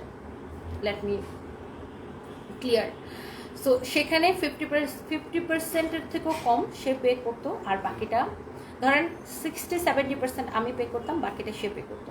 বাসার বাজার সদাই সব কিছু সে করতো। সারফরাজের খরচ আছে, সারফরাজের স্কুলের খরচ আছে, তার নিজেরও ব্যক্তিগত খরচ আছে, সব কিছু সে হচ্ছে যে খরচ দিত। সো বুঝতেই পারতেছেন যে 3.5 লাখ টাকা সে কি করতো, আমরা যে স্ট্যাটাস নিয়ে থাকি বা যেভাবে থাকি। আচ্ছা, আবার আসছেন লোভী না হইলে আরেকটা বিয়ে আবার কেউ করে, ফাজিল মহিলা অপু ঢালি। আরেকটা বিয়ের সাথে লোভীর কি সম্পর্ক? মানে আমি আরেকজন যাকে বিয়ে করছি, মানে তাকে এখন বলেন যে আমি তাকেও টাকা দেখে বিয়ে করছি, আপনারা তো সবই বলতে পারেন। আরেকটা বিয়ে কি মানুষ শুধুমাত্র লোভের জন্য করে? আলহামদুলিল্লাহ আমি অনেক ভালো ইনকাম করি, আমি নিজে পরিশ্রম করি প্রতিদিন। আমার শুনেন, আপনার মতো কিছু গণ্ডমূর্খ আছে যারা না বুঝে কমেন্ট করেন। আমার পেজে দেখবেন, আপনি আসেন, বসেন, আমার সাথে চা খান, কফি খান, দেখেন আমার পেজে আমি প্রতিদিন 5টা থেকে 6টা লাইভ করি, প্রতিদিন 12 ঘন্টা বা কখনো কখনো 18 ঘন্টা আমি কাজ করি। এখনো স্টিল আমি এত কাজ করি, আমি কোনোদিন অফ ডে কাটাই না, আমি কোনোদিন অফ ডে কাটাই না। তারপরে আমি ব্যাংককে ফিরে যাই, আমার কোম্পানিতে সেল দিই, এবং আমি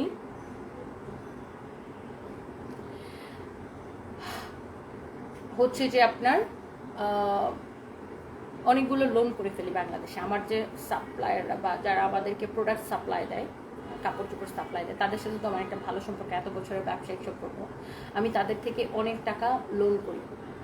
ইভেন এখনও আমার প্রায় ব্র্যাক ব্যাংক এবং ব্যক্তিগত লোন সহ আমার এখনও প্রায় 4 কোটি টাকা লোন আছে না, এখনও আমার 4 কোটি টাকা লোন আছে। আমি এগুলো এখন আস্তে আস্তে পে অফ করতেছি। এখনও আমি হচ্ছে যে 4 কোটি টাকা আমার এখনো লোন আছে।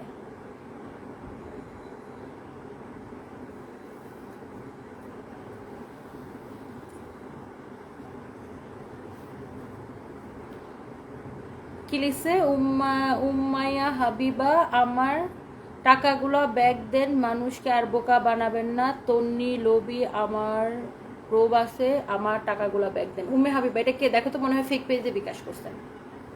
এটা একটু ছবি তোলো, ওনার হিস্ট্রিটা বের করো। খুব সম্ভবত উনি ফেক পেজে বিকাশ করছে। সো আমাদের নামে প্রচুর ফেক পেজ আছে, আপনারা একটু দেখবেন। এবং আমরা বারবার আমাদের লাইভে এবং সব জায়গায় আমরা বলে দিই যে আমরা কোনো বিকাশ নেই না, সারা বাংলাদেশে ফুল ক্যাশ অন ডেলিভারি। এবং আপনারা যদি দেখবেন, মানে ওনার মতো কিছু মানুষ আছে, এই যে দেখেন উনি কিন্তু ফেক পেজে বিকাশ করছে, সেটা ওনার দোষ, আমার দোষ না। দেখেন এখানে কি লেখা আছে আমাদের পেজে, সারা বাংলাদেশে ফুল ক্যাশ অন ডেলিভারি, আমরা কোনো অ্যাডভান্স বা বিকাশ নিই না। হোয়াটসঅ্যাপ নাম্বার আমাদের blue verified page, 3.3 million followers. তারপরে ওনার মতো কিছু বোকা মানুষ লোভে পড়ে যায়, ফেক পেজের মধ্যে বিকাশ করে। যখন ফেক পেজ থেকে ওনাদেরকে ব্লক করে দেয়, তখন উনি হচ্ছে যে এখন আমাদেরকে লোভী বলতেছে। সো বুঝতেই পারতেছেন। আচ্ছা, সবই ঠিক আছে, তাহলে আপু আপনি কেন মিডিয়াতে এসে মৃত্যুর আগ পর্যন্ত সালাতুর রহমানের স্ত্রী ভুল লিখছেন, সাদাত রহমানের স্ত্রী? হ্যাঁ, আমি সাদাত রহমানের স্ত্রী হিসেবে থাকতে চেয়েছিলাম, বাট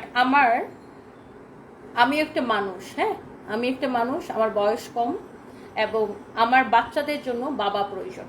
আমার মেয়েটা বড় হইতেছে, আমার ছেলে বড় হইতেছে, তাদেরকে আমি এখন আমার ছেলে যেহেতু ব্রিটিশ নাগরিক, সে লন্ডনের অনেক ফ্যাসিলিটিস পাবে, এবং আমার ছেলের জন্য আমার মেয়েও ফ্যাসিলিটিস পাবে, আমিও পাবো। সো সারফরাজ এবং সানভি লন্ডনে ভর্তি হয়ে যাবে, এবং তাদের জন্য একজন গার্ডিয়ান দরকার, তাদের জন্য বাবা দরকার। সো এইসব বিষয়ে সেটা নিশ্চয়ই, আমি বিয়ে না করে থাকলে, আমি ধরেন বিয়ে করলাম না, তাতে আপনাদের কি লাভ হইতো, আর আমি বিয়ে করার পরে আপনাদের কি লস হয়েছে, আমাকে একটু এটার ব্যাখ্যা দিবেন। আপনারা আমার জীবন নিয়ে এত ইন্টারেস্টেড কেন? আমি যদি একটা কথা এখন পর্যন্ত মিথ্যা কথা বলে থাকি, আপনারা ফোনসে আমাকে যোগাযোগ করেন, সেখানে লয়ার, আমার লেট হাজব্যান্ডের লয়ার আছে পারভেজ, ওনার সাথে যোগাযোগ করেন, দেখেন আমি সত্যি কথা বলছি না মিথ্যা কথা বলছি। এবং আমি যে উইলটা আপনাদেরকে দেখাইছি, সেখানে ব্যাংক অ্যাকাউন্ট নাম্বার আছে, সব কিছু আছে, সেখানে আপনারা যোগাযোগ করে দেখেন। আমি নিশ্চয়ই এখন 12,014 মানুষের সামনে এগুলো নিয়ে মিথ্যা কথা বলতেছি না, তাই না? আর আমি তো আপনাদেরকে প্রমাণ সহকারে দেখাইতেছি। এরপরে আমি সারফরাজের ড্যাডিকে বার্মিংহাম হসপিটালে অনেক অনেক অনেক অনেক লাস্টের দিকে এরকম বিল আসতেছিল, প্রতিদিন 15 লাখ, 14 লাখ, 15 লাখ টাকা হচ্ছে যে বিল আসতেছিল। তো আমি এত এত এত টায়ার্ড হয়ে যেতেছিলাম যে আল্লাহ, আমি জাস্ট হাঁপাইতেছিলাম। আমি এমন কিছু নাই যে আমি করি নাই। আমার যদি কেউ বলছে অমুক জায়গায় একটা গরু দাও, সেটা দিছি, অমুক জায়গায় খাসি দাও, সেটা দিছি, অমুক জায়গায় এতিমদেরকে খাওয়াও, সেটা করাইছি। ইভেন একজন আমি আমার বাচ্চাদেরকে নিয়ে তখন ওই মুহূর্তে যে আমি উমরাও করে আসছি সারফরাজের ড্যাডি ব্যাংককে যখন ছিল, যে আমি কি করলে এই মানুষটা হচ্ছে যে বেঁচে যাবে, অ্যাটলিস্ট ওর জ্ঞানটা হোক। আমি কিন্তু অনেক চেষ্টা করছি। তারপরে তাকে তো বার্মিংহাম হসপিটাল, আমি একদম হাঁপাই যেতেছিলাম। লাস্টে আমি ডিসেম্বরের 29 তারিখ বা 31 তারিখের দিকে আমি ওকে বার্মিংহাম হসপিটাল থেকে শিফট করে, আমি হচ্ছে যে মঞ্জুরি মনি, আমাকে একটু সময় দেন, আমি ফাহিমের বিষয়ে ক্লিয়ার কাট আনসার দেবো। আমি শিফট করে ওকে সেন্ট লুইস হসপিটালে নিয়ে যাই, এবং সেন্ট লুইস হসপিটালে ও ছিল ওইখানে। সেন্ট লুইস হসপিটালেও মারা যায়, যেটা কিনা আপনার জানুয়ারি 15 তারিখে। আচ্ছা, এবার আসেন আমি একটু সেন্ট লুইস হসপিটালের ডক্টর থামের সাথে। আচ্ছা, এখানে আমি একটা জিনিস দেখাই, থাইল্যান্ডের একটা অ্যাপস আছে, অ্যাপসের নাম হচ্ছে আপনার এবং এই যে দেখেন লাইনের মধ্যে আমার সাথে সারাক্ষণ নার্সদের সাথে, দেখেন আইসিইউর নার্সদের সাথে সারাক্ষণ কথা হতো। আমি যখন বাংলাদেশে চলে আসতাম ওরা আমাকে এখানে আপডেট দিতে থাকতো। হ্যাঁ, এখানে নার্স আপডেট সব কিছু এখানে আমাকে সারাক্ষণ দিতে থাকতো। হ্যাঁ, এই লাইনের মধ্যে আমার সাথে নার্সদের কথা হইতো। সো আপনারা আশা করি বুঝতে পারতেছেন। আচ্ছা, এই যে দেখেন সিসিও, আইসিও, নার্স আপডেট, দেখেন এখানে 16টা নার্স। আমি যখন বাংলাদেশে চলে 26টা নার্স। আমি যখন বাংলাদেশে চলে আসতাম সারফারাজের ড্যাডিকে টেক কেয়ার করার জন্য হসপিটালের নার্স ছাড়াও আরও একজন এক্সট্রা নার্সকে ফুল টাইম ডিউটিতে দিতাম। 12 ঘন্টা করে নার্সরা ডিউটি করতো ওখানে। হ্যাঁ, এক্সট্রা পেমেন্ট করে আমি নার্সকে ডিউটি করাইতাম। দেখেন এইখানে সব কিছুর আপডেট আছে। দেখেন কোনো কিছু তো মিথ্যা না, এগুলো তো আর বানানো যাবে না। দেখেন এইটা হচ্ছে নার্স আপডেট ক্লিনিক। এই নার্সরা এইভাবে আপডেট দিতে থাকতো সারাক্ষণ। আমি যদি কোনো কাজের কারণে বাংলাদেশে আসতাম তখন নার্সরা এখানে, নার্সদের সাথে আমি যোগাযোগ করতাম। এবং আইসিইউতে তো এমনিতেই নার্স থাকে, এটা ছাড়াও আমি আরও এক্সট্রা নার্স রাখতাম যদি আমি বাংলাদেশে চলে আসতাম, যারা 12 ঘন্টা করে ডিউটি করতো।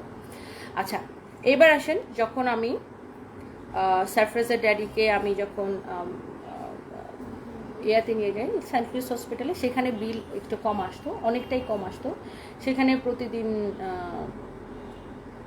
2.5 লাখ 3 লাখ টাকার মতো বিল আসতো। আর বারমুনঘাট হসপিটাল তো সবচেয়ে এক্সপেন্সিভ হসপিটাল, এই জন্য ওখানে বিল আসতো বেশি। আচ্ছা, এইবার আসেন আমার সাথে লাস্ট যেটা কনভারসেশন 14 তারিখে আমি তখন বাংলাদেশে ছিলাম। আমি বাংলাদেশে আসছিলাম আমার বিজনেসের কাজে। আমি যেহেতু নিজে একাই উপার্জন করি, আমাকে ব্যবসার কাজে বাংলাদেশে আসতে হয়। 14ই জানুয়ারি আমি বাংলাদেশে আসছিলাম কাজে। আমি বাংলাদেশে আসছিলাম আরও আগে, মানে হ্যাঁ, হসপিটাল চেঞ্জ করার সময় 1,20,00,000 টাকা দেওয়া লাগছিল। বারমুনঘাট হসপিটালে সব ডিউ পেমেন্ট দেওয়া লাগছিল। তখন আমি আমার সাপ্লায়ারদের থেকে লোন করে টাকাটা দিই। আচ্ছা, যাই হোক, তো আমি বাংলাদেশে আসছিলাম খুব সম্ভবত 10 তারিখে, না জানুয়ারির 10 তারিখে। হ্যাঁ, 14 তারিখে আমাকে হসপিটাল থেকে জানায় তোমার হাজব্যান্ডের অবস্থা খুবই খারাপ হয়ে গেছে। তখনও সে আইসিইউতে ছিল ওখানে সেন্ট লুইসে। খারাপ হয়ে গেছে, তোমাকে আসতে হবে। তো আমার তো রিটার্ন টিকিট কাটা, আমার ফ্লাইট হচ্ছে 16 তারিখে। তো তখন আমার আবার টাকা নিয়ে যেতে হবে।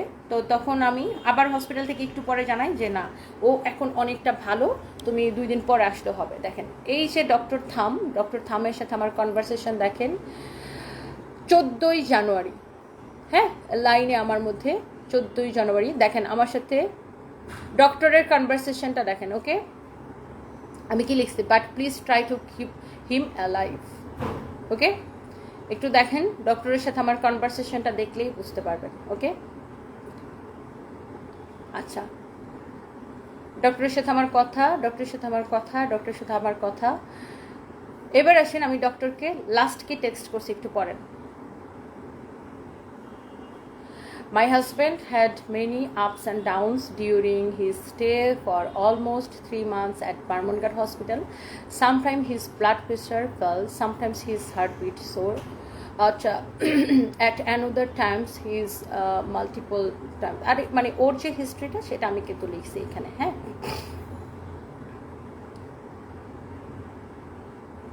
দেখতে পাচ্ছেন। এবং আমি কি লিখছি এখানে কিন্তু একটা জিনিস আমি দেখেন মেনশন করে দিয়েছি, so please continue his treatment as is necessary till I am able to reach Bangkok. Okay, বুঝতে পারছেন? দেখেন আমার সাথে এগুলো তো মিথ্যা বানানো না, বুঝতেই পারছেন। হ্যাঁ, ইভেন দেখেন এখানে আমি ডক্টরকে রিকোয়েস্ট করছিলাম যে আমাকে ডিসকাউন্ট দেওয়ার জন্য, আমি একটা অ্যাপ্লিকেশন করছিলাম। ওকে, সো আমাকে হসপিটাল থেকে যেন একটা ডিসকাউন্ট দেয় বিলের উপর, সেটার জন্য আমি লাস্ট পর্যন্ত আমাকে 14 তারিখ ডক্টর যখন বলছে যে তোমার হাজব্যান্ড মনে হয় না আর বাঁচবে, আমার মনে হয় যে সে শেষ, তাকে আমরা তার লাইফ সাপোর্ট খুলে দিই। আমি তখনও বলছি যে না, বারমুনঘাট হসপিটাল এরকম অনেকবার হয়েছে যে তার অবস্থা অনেক খারাপ হয়ে গেছে, আবার একটু পরে ভালো হয়েছে। তো তুমি তাকে যে কোনো উপায়ে বাঁচায় রাখো, যে কোনো উপায়ে। আমি এই কনভারসেশনগুলো তো বানানো না আপু, এগুলো তো কোনোটাই বানানো না। সো বুঝতেই পারতেছেন। আচ্ছা, এরপরে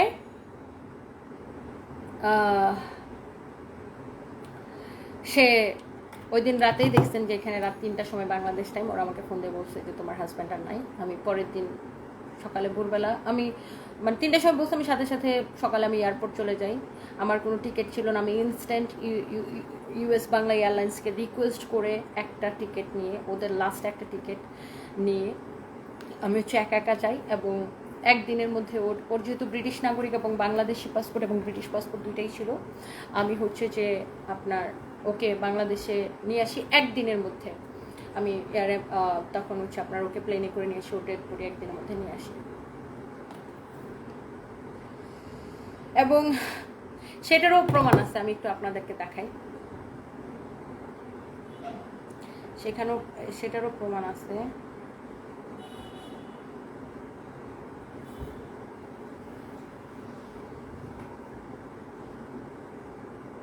দেখেন, এটা হচ্ছে সেন্ট লুইসের পুম, ও ওখানকার সুপারভাইজার।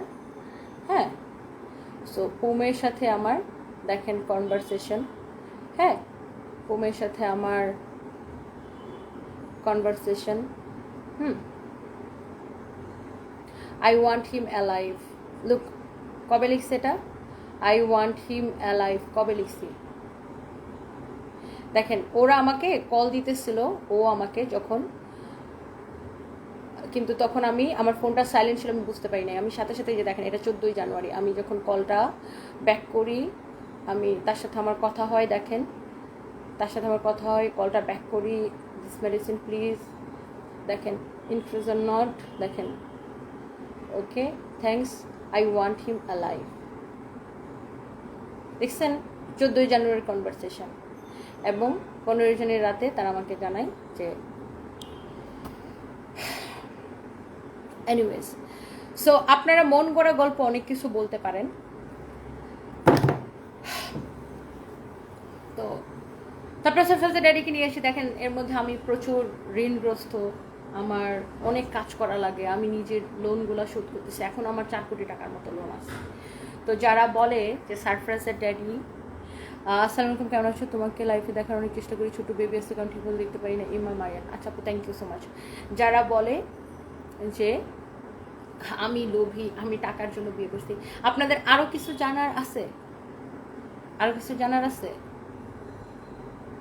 আচ্ছা, রুমা আপু, রুমা আপনি লিখছেন যে ওনার ট্রিটমেন্টের জন্য যে খরচ হয়েছে সেটা ইন্স্যুরেন্স কভার করার কথা, কারণ উনি ব্রিটিশ নাগরিক, ওনার মেডিসিন ইন্স্যুরেন্স কভার করবে।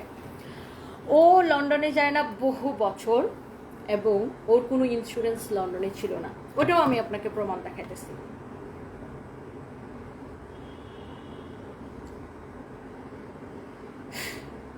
ওটাও আমি আপনাকে প্রমাণ দেখাইতেছি ভাই, আপনাদের সাথে প্রমাণ ছাড়া কোনো কথা বলা যাবে না। আচ্ছা, এটা হচ্ছে ওর আরেকজন ব্যারিস্টার জাফর ভাই, যেটা কিনা ওর পার্সোনাল লয়ার ছিল। এবং আমি আবার বলতেছি, অ্যাডভোকেট পারভেজ হচ্ছে ওর কোম্পানি লয়ার, আর ব্যারিস্টার জাফর ভাই হচ্ছে ওর পার্সোনাল লয়ার। লুক, জাফর ভাইয়ের সাথে আমার কথা কনভারসেশন দেখেন, 10 নভেম্বর 2024। আসসালামু আলাইকুম ভাইয়া। রিলিজ ওয়ালাইকুম আসসালাম। আচ্ছা, কনভারসেশন দেখেন, আমি ব্যাংকক সাদাত বার্মনগার্ড হসপিটাল আইসিইউতে আছে, কোমা স্টেজ 3। আচ্ছা ভাবি, যদি আমার কাছে কিছু করার থাকে জানাবেন। ভাইয়া আপনি কি ওর টাকা পয়সা, আই মিন সেভিংস রিলেটেড কোনো কিছু জানেন? আমাদের সবার দোয়া আছে ভাইয়ের সাথে। আমাকে উনি এসব ব্যাপারে কিছু বলেন। আমি লিখছি আমিও কিছু জানি না। হ্যাঁ, এটা নভেম্বরের 10 তারিখের। ইউকেতে একটা ইন্স্যুরেন্সও করে নাই। হ্যাঁ, অনেকবার উনি আমাকে সব কিছু লিস্ট দিতেন, বলছি, কিন্তু সময় হয় নাই। ইন্স্যুরেন্স থাকলে ইউকে এম্বাসি হেল্প করতো। আমি গেছিলাম ব্যাংককের ইউকে এম্বাসিতে, ওরা বলল কোনো ইন্স্যুরেন্স নাই। তারপরে আমি যে আমার দেখেন, এই যে উইলের কপিটা দিছি, দিয়ে কি লিখছি, এইটা করে গেছিলো, বাট এই ব্যাংক অ্যাকাউন্টে অনলি 1.5 লাখ টাকা আছে। আর সঞ্চয়পত্র 2টা নাম্বার দিছি, ওই নাম্বারে আইসিবিতে কোনো সঞ্চয়পত্র নাই। সব কিছু আমি নিজে ম্যানেজ করছি, সাদাদের অফিস থেকে কোনো হেল্প করছে না। যাতে আচ্ছা, এটা হচ্ছে ওর অফিসের বিষয় লিখছি, ওটা আমি আর বলতে চাই না। ভাইয়া আমাকে ওর অফিস থেকে কোনো হেল্প করছে না, সেটাই লিখছি। সবসময় আমাকে রিকোয়েস্ট করছিলাম সব কিছু লিস্ট ট্রাস্টি করার জন্য, বাট সময় হয় নাই। আমার মনে হয় না আর কিছু আছে। এনিওয়ে ভাবি, আমাকে জানাবেন ঢাকা আসলে। আমারও মনে হয় না আছে। শিওর ভাইয়া, থ্যাংক ইউ। সো আমি ইউকে এম্বাসিতে গেছিলাম, ওর কোনো ব্যাংকক ইউকে এম্বাসিতে গেছিলাম, রনি ভাইকে সাথে করে নিয়ে যে এবং ইউকে অ্যাম্বাসির থেকে আমরা জানতে পারি ওর কোনো ইন্স্যুরেন্স ছিল না, কারণ ও অনেক বছর লন্ডনে যায় না এবং ও কোনো ইন্স্যুরেন্স মেনটেন করতো না। সো হোপফুলি আপনারা বিষয়টা ক্লিয়ার। তারপরেও যদি আমার কথা বিশ্বাস না হয়, আপনাদেরকে ওর পাসপোর্টের, ইউকের পাসপোর্টের কপি দেখাইতে পারি, আপনি সেটা দিয়ে জানতে পারেন যে ওর কোনো ইন্স্যুরেন্স ছিল কি না। আপনারা তো আবার প্রমাণ ছাড়া কোনো কথা বুঝেন না। সেটাও যদি বিশ্বাস না করেন, আমি আপনাকে ইউকের পাসপোর্টের, এখন সবার কোয়েশ্চেন আমি কেন বিয়ে করছি, আপনি তো বলছিলেন বিয়ে করবেন না, কেন কেন, অ্যান্ড আমার কোয়েশ্চেন হচ্ছে ভাই ব্যক্তিগত বিষয়, আমি বলছিলাম বিয়ে করব না, বাট আমার মনে হয়েছে আমার বিয়ে করা উচিত। প্রেম করার থেকে, লিভ টুগেদার করার থেকে বিয়ে করা অনেক ভালো। আমি ধরেন আমি যদি বিয়ে না করতাম, যাকে আমি বিয়ে করছি রাসেলের সাথে আমি যদি লিভ টুগেদার করতাম বা প্রেম করতাম, তাহলে কি আপনারা খুশি হইতেন? আমি বলতাম যে উই আর জাস্ট ফ্রেন্ড, আমরা বিয়ে মানে আমরা জাস্ট ফ্রেন্ড, বিয়ের কথাটা প্রকাশ্যে না আনতাম, আমরা যদি খালি প্রেম করতাম, তাহলে কি আপনারা খুশি হইতেন? আচ্ছা, আমি কেন বিয়ে করছি? আমার বাচ্চারা এই যে বাইরে চলে যাবে পড়াশোনা করতে, আমার বাচ্চারা কি পরিচয় দিবে? যে আমি আমার বাচ্চাদের সাথে রাসেলকে কি হিসেবে পরিচয় করবো? আমার বয়ফ্রেন্ড হিসাবে? রাসেলকে আমি আসলে খুব স্ট্রেট ফরওয়ার্ড মানুষ এবং আমি খুব স্পষ্ট কথা বলতে পছন্দ করি। রাসেলকে আমি আমার বাচ্চাদের সাথে কি হিসেবে পরিচয় করাতাম? বয়ফ্রেন্ড হিসেবে, নাকি আমি বিয়ে করে তাদের বাবা হিসেবে পরিচয় করেছি? কোনটা ভালো হয়েছে? আর আপনাদের আমার বিয়ে নিয়ে এত ইন্টারেস্ট কেন?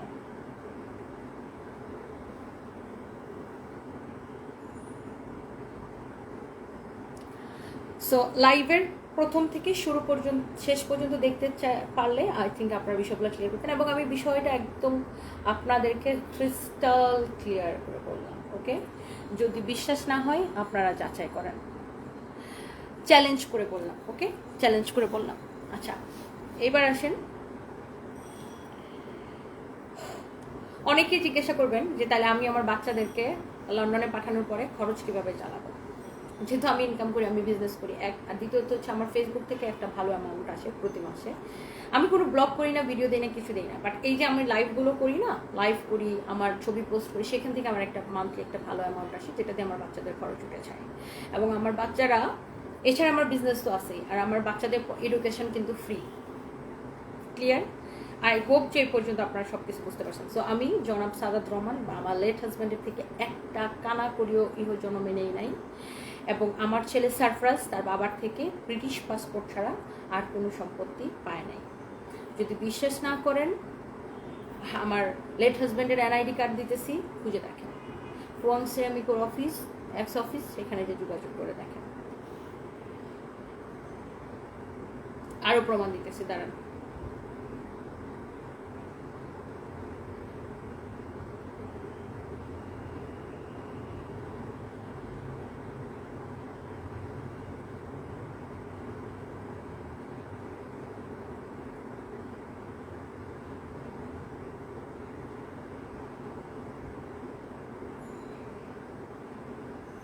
এই তোমার জিএমজি না?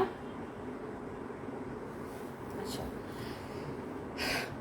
এই ভদ্রলোক হচ্ছে আমার লেট হাজব্যান্ডের, হ্যাঁ,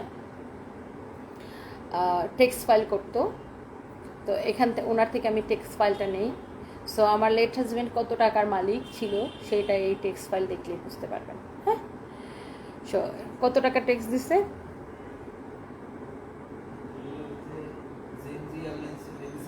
হ্যাঁ হ্যাঁ হ্যাঁ, এবিসি বিল্ডিং এ। এই ট্যাক্স ফাইল দেখলে বুঝতে পারবেন। এটা হচ্ছে তার ট্যাক্স সার্টিফিকেট। হ্যাঁ, এটা হচ্ছে ট্যাক্স সার্টিফিকেট, এবং কত টাকা ট্যাক্স পে করছে এটা এখানে দেখলেই বুঝতে পারবেন। এই যে রিটার্ন 3,94,000, ও সরি, ট্যাক্স পে, এই যে পেড 48,654 টাকা ট্যাক্স পেড। হ্যাঁ, ট্যাক্স পেড কত ক্লিয়ারলি একটু দেখেন, 48,654 টাকা ট্যাক্স পেড। সো বুঝতেই পারতেছেন আমার লেট হাজব্যান্ড কত টাকার মালিক ছিল, রাইট? এই যে দেখেন, বুঝতে পারতেছেন? আই হোপ বুঝতে পারতেছেন। হ্যাঁ, যারা শিক্ষিত মানুষ প্রত্যেকে বুঝবেন, কারণ সে চাকরি করতো, সে একটা কোম্পানির পেইড ডিরেক্টর ছিল। সো যারা শিক্ষিত মানুষ নিশ্চয়ই বুঝতে পারতেছেন।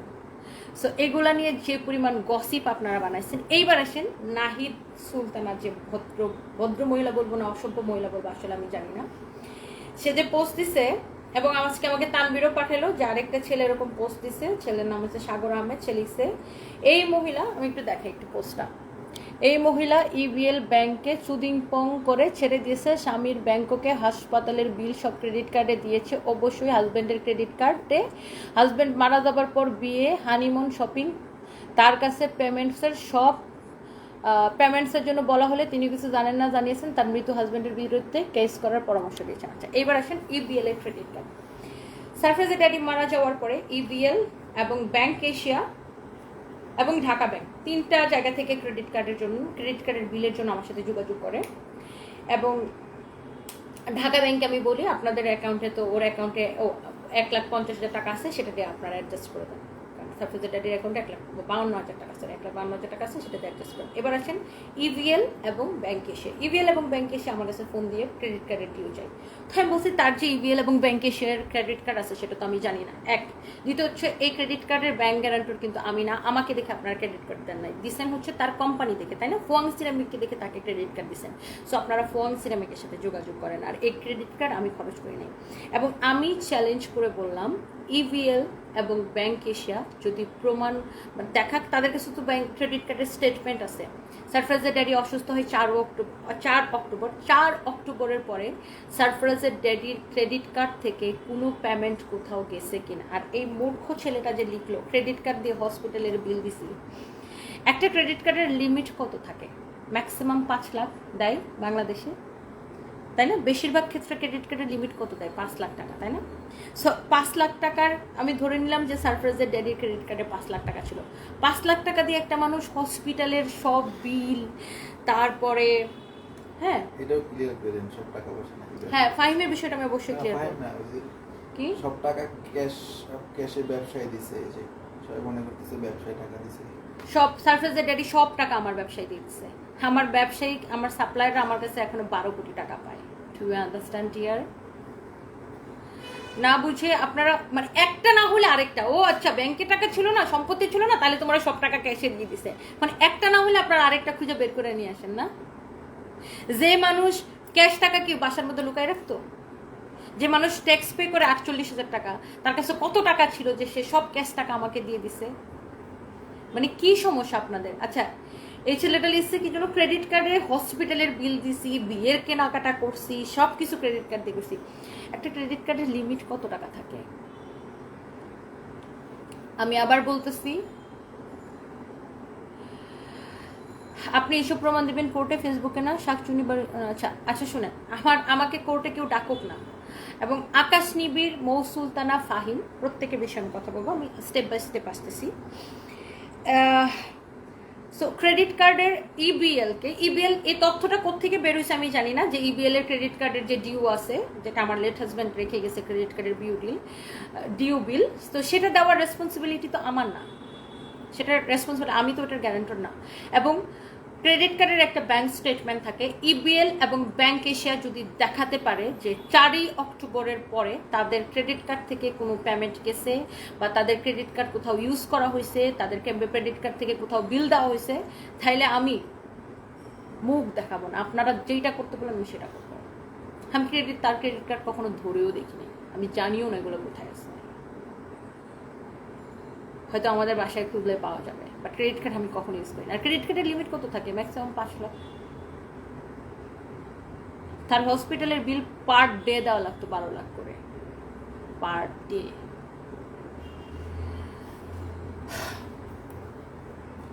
আচ্ছা এইবার আসেন মৌ সুলতানা, আকাশ নিবিড় বলে কি জানো, আমার হাজব্যান্ড নাকি সচিব ছিল, যেটা কিনা সম্পূর্ণ একটা ভুয়া তথ্য। তানভীর আমাকে ভয়েস রেকর্ডগুলো কই দিছো, নিয়ে এসো।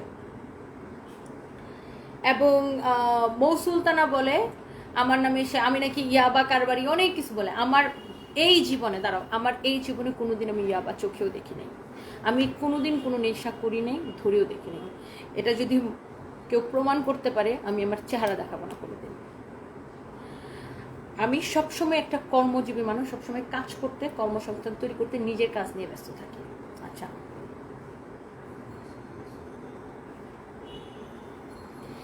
এবার আসেন আকাশ নিবিড়। হোয়াটসঅ্যাপে আমার লয়ার তাকে মেসেজ দেওয়া হয়েছিল, আমার লয়ার তাকে বলছিল যে তুমি কি আমার হোয়াটসঅ্যাপে দিছো না? হোয়াটসঅ্যাপে লাস্টে দেখো। সো আমার লয়ার বলছিল যে সে হচ্ছে যে আকাশ নিবিড়কে ফোন দিছিল যে আমি হচ্ছে যে তার বিরুদ্ধে সাইবার আইনে মামলা করতে পারি সাইবার ট্রাইব্যুনালে। আকাশ নিবিড় যেন আমাকে নিয়ে সব আজে বাজে পোস্ট না দেয় যেগুলো কিনা সম্পূর্ণ মিথ্যা। আকাশ নিবিড় কি বলছে আমার লয়ারকে একটু শুনেন। মনে হয় আমার ক্ষতি হচ্ছে একটা গাড়ি দিলে চলবো, আমরা ঘুরবো ফিরবো, তাই হচ্ছে। না, আমি তো তোমার চাওয়ার দরকার নাই, আমি তো আছি। তুমি আমার কথা শুনছো, এটাই যথেষ্ট। আমি তো আছি, আমি হচ্ছে তোমার আপুর সাথে কালকে দিনে আবার কথা বলবো, কথা বলে আমি এটা সব সেট করতেছি। আমি কালকে তুমি বলবা জানাচ্ছি, তাহলে আমার আর দেখা হবে না। আমি বলবো আমি চুপ যাবো, যে আমার সাথে করবো। আর আমার নিউজ তো তুমি যাবো, আমার হাতের লেখা কি আমি দেখতেছি। আমি এখন তোমার তোমার আকাশ নিবিড় ওই ফ্রিজিং করে রাখছে, জানি কেউ জানি না জানে। এটা তো আমি আগে থেকে জানি এবং নিউজও করে রাখছি। আমার তো বর্ষা নিতে বলছে আমার বিয়ের যে কথা মারা গেছে অনেক আগে, ফ্রিজ করে রাখছে। বুঝতে পারছি। শোনো, তুমি আমার মুখ রাখছো, তোমার যে কোনো হেল্প লাগে আমি আরো করব। কালকে দেখি তোমার আমার কোর্ট শেষ হবে তো 5টা আমি তোমার সাথে দেখা করতেছি।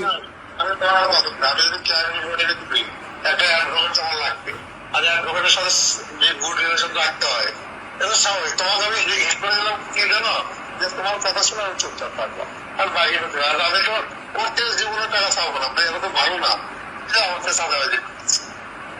আমি সাংবাদিক, আমি কেন টেনশন। তাহলে যদি মনে হয় আমার ক্ষতি হচ্ছে একটা গাড়ি দিলে চলবো, আমরা ঘুরবো ফিরবো, তাই হচ্ছে।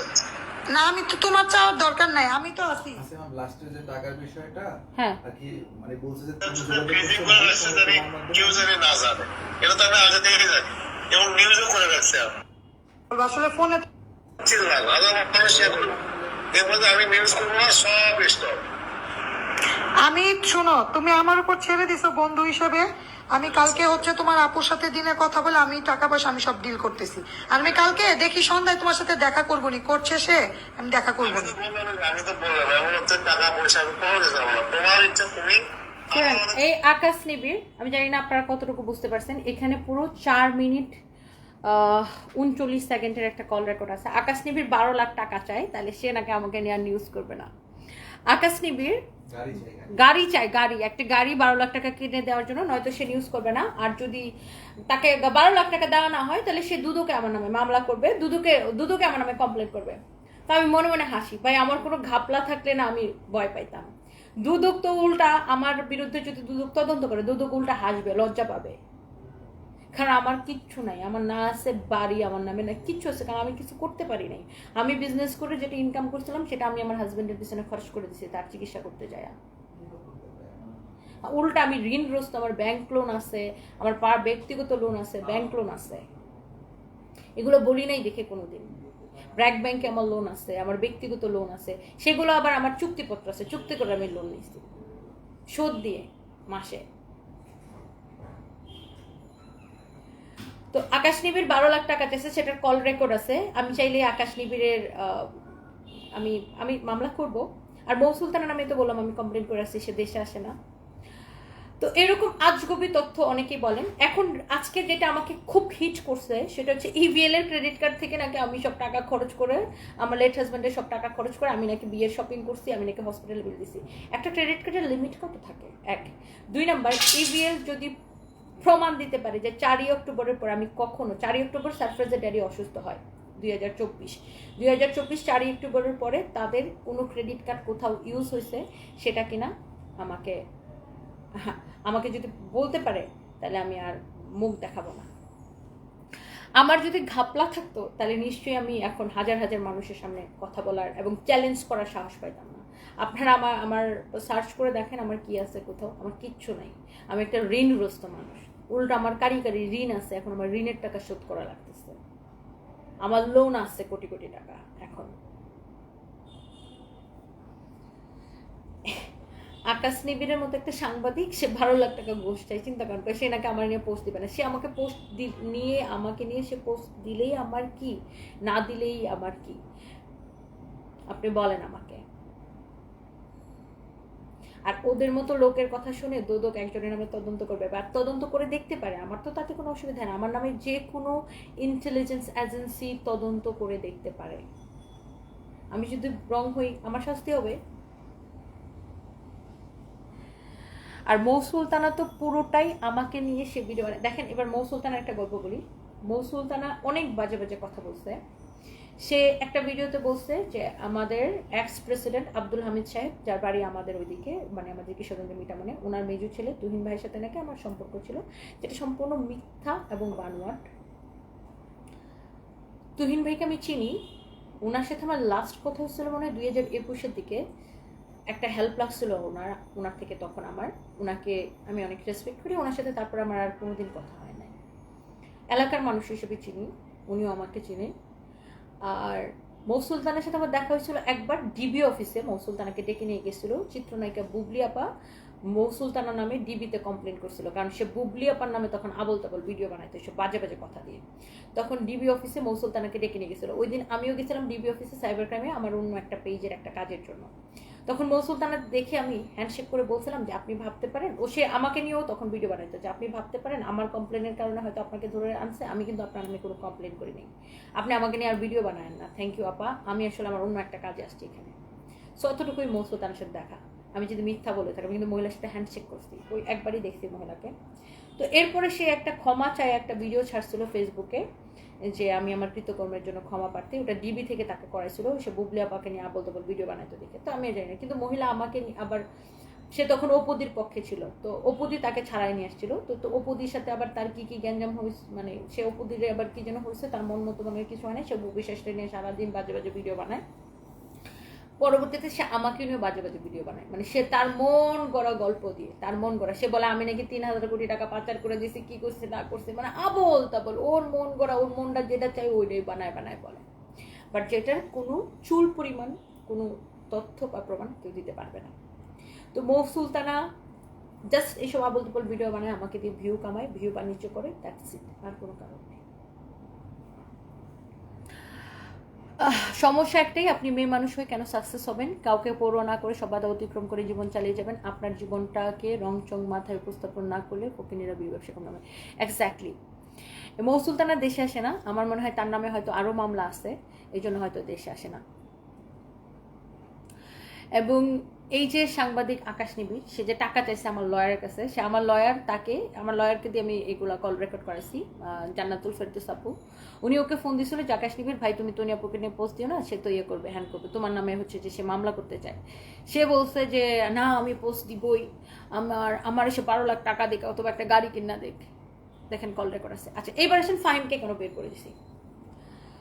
তো আমার যে প্রেজেন্ট হাজব্যান্ড, ওর সাথে আমার পরিচয়েরও প্রমাণ দিতে পারবো। কবে পরিচয়? যারা এই যে মন করা গল্প বলে যে তার সাথে নাকি আমার 2 বছর আগে পরিচয়, হ্যান ত্যান, এটারও একটা প্রমাণ দিই। হ্যাঁ লুক, আমি এটারও একটা প্রমাণ দিতেছি, ওর সাথে আমার কবে পরিচয়, কবে বিয়ে, কি না কি, এবং ফাহিমের ঘটনাটা তখনই আমি বলতেছি। ফাহিমকে কেন বের করে দিছি আমরা, এবং ফাহিম কি করছে, সবকিছু আমি বলতেছি। ফাহিমের চাকরি হয় কবে? 2020-এর শেষের দিকে না, 2021 ফেব্রুয়ারিতে ফাহিম আমাদের কোম্পানিতে জয়েন করে, আমাদের পুলিশ প্লাজার শোরুমে একটা সেলসম্যান হিসেবে 10,000 টাকা স্যালারিতে। এবং ফাহিমকে যখন আমরা বের করে দিই তখন ফাহিমের স্যালারি ছিল 40,000 টাকা, এবং ফাহিমের থাকা ফ্রি না, ফাহিমের থাকা ফ্রি এবং সব থাকা টাকা সব কিছু মিলে ফাহিমের 50,000 টাকা স্যালারি পড়তো। ওকে, আচ্ছা এবার আসেন ফাহিমকে কেন বের করে দিছি, সব কিছু ডিটেলস আমি আপনাদেরকে বলতেছি। আসলে এসব বিষয় নিয়ে আমি কথা বলতে চাই না, কারণ ফাহিম আমার স্টাফ, একটা স্টাফকে নিয়ে ফেসবুকে এসে কথা বলা, লাইভে এসে কথা বলা আমাকে মানায় না। বাট এই যে আপনাদের মতো কিছু নোংরা মানুষ ফাহিমকে নিয়ে, আমাকে নিয়ে যে নোংরা গল্প বানাইছেন যে ফাহিমের সাথে নাকি আমার প্রেম ছিল, মানে একটা লেভেলে কথা বললে তাও ভাল লাগে না। Okay fine, let me show you guys. So এটা হচ্ছে আমার present husband mister Siddique. So ও আমার সাথে ফেসবুকে অ্যাড হয়, এটা দেখেন ওর ফার্স্ট টেক্সট আমাকে 13 এপ্রিল 2025, ও আমার সাথে অ্যাড হয় খুব সম্ভবত 10 এপ্রিলের দিকে। আচ্ছা ও আমার একটা মাই ডেতে কমেন্ট করছিল। হ্যাঁ, আর আমি একটু বলে রাখি, আমি কখনোই আমার অপরিচিত কাউকে আমি ফ্রেন্ড লিস্টে অ্যাড করি না, আমার ফ্রেন্ড লিস্টে 1200 মানুষ আছে, প্রত্যেকে আমার পরিচিত। আমার আইডিতে ফলোয়ার্স আছে 8,20,000, বাট আমার ফ্রেন্ড লিস্টে অপরিচিত কেউ নেই। আচ্ছা, তাহলে আমি ওকে কেন অ্যাড করলাম? তো আমি এপ্রিলের ছিল রোজার ঈদ, এপ্রিলের শুরুতে আমি রোজার ঈদের পরের দিন আমার ছেলেকে নিয়ে আমি দুবাইতে যাই, এবং দুবাইতে আমি বিজনেসের ব্যাপারে কথা বলি অনেকের সাথে। তো ওর যে ছবি দেওয়া ছিল ফেসবুকে, ওটা ওর পাঞ্জাবি পরা ছবি দেখে মনে হয়েছিল ও দুবাইয়ের। আর ও যখন আমাকে ফ্রেন্ড রিকোয়েস্ট পাঠায়, তো আমি ভাবছি ও দুবাইয়ের কোনো ব্যবসায়ী, তো আমার তখন দুবাইয়ের কিছু ব্যবসায়িক তথ্য দরকার বিজনেসের জন্য। তো কি মনে করে আমি ওকে অ্যাড করছি, আমি নর্মালি কখনোই অ্যাড করি না। আচ্ছা, এবার দেখেন ওর সাথে আমার কনভারসেশন। তো আমি ওকে লিখছি থ্যাংক ইউ, 14ই এপ্রিল 12টা 9, মানে রাত 12টা বাজে আর কি, 12টা শুরু হয়ে গেছে, 14 এপ্রিল শুরু হয়ে গেছে। সো তখন you are welcome, just speaking the truth. তারপরে সে আমাকে 14 এপ্রিলে শুভ নববর্ষ, আমি লিখি শুভ নববর্ষ। আচ্ছা, how is your new year celebration going so far? Nothing special, why not working day. Sorry to hear that. ওর সাথে আমার কনভারসেশন দেখেন, কনভারসেশন দেখেন। লন্ডন, আমি লিখছি why are you from? London, we didn't know each other, let me introduce myself, my name is Russell. কবে? 14 April 2025। আমি কি লিখছি? Nice to know you. Okay, so এই যে যারা মন গড়া গল্পটা বানাইছেন যে ওর সাথে নাকি আমার 2 বছর আগে থেকে পরকীয়া প্রেম ছিল, আমার 7 মাস আগে বিয়ে হয়েছে, সারফরাজের ড্যাডি বাইচা থাকা অবস্থায় থেকে আমার ওর সাথে প্রেম হয়েছে। সো এইসব বানোয়াট গল্প যারা বলেন, আমার কাছে তো প্রত্যেকটা জিনিসের প্রমাণ আছে, প্রুফ আছে। এটা মেসেঞ্জার, এটা তো নিশ্চয় আমি বানাই নাই না। আমি একটু দেখাই, এই মেসেঞ্জারের গল্প তো নিশ্চয় আমি বানাই নাই না। এই গল্প তো নিশ্চয় আমি বানাই নাই, বানাইছি? এটা কি আমি বানাইছি? এই মেসেঞ্জারের গল্প তো নিশ্চয় আমি বানাই নাই, তাই না? সো এটা মেসেঞ্জার কনভারসেশনের গল্পটা নিশ্চয় আমি বানাই নাই। সো আমরা যদি একটু পিছনে যাই, হ্যাঁ, এটা তো মেসেঞ্জারের সব কিছুর প্রুফ আছে, এগুলো তো নিশ্চয়ই আমি বানাই নাই না।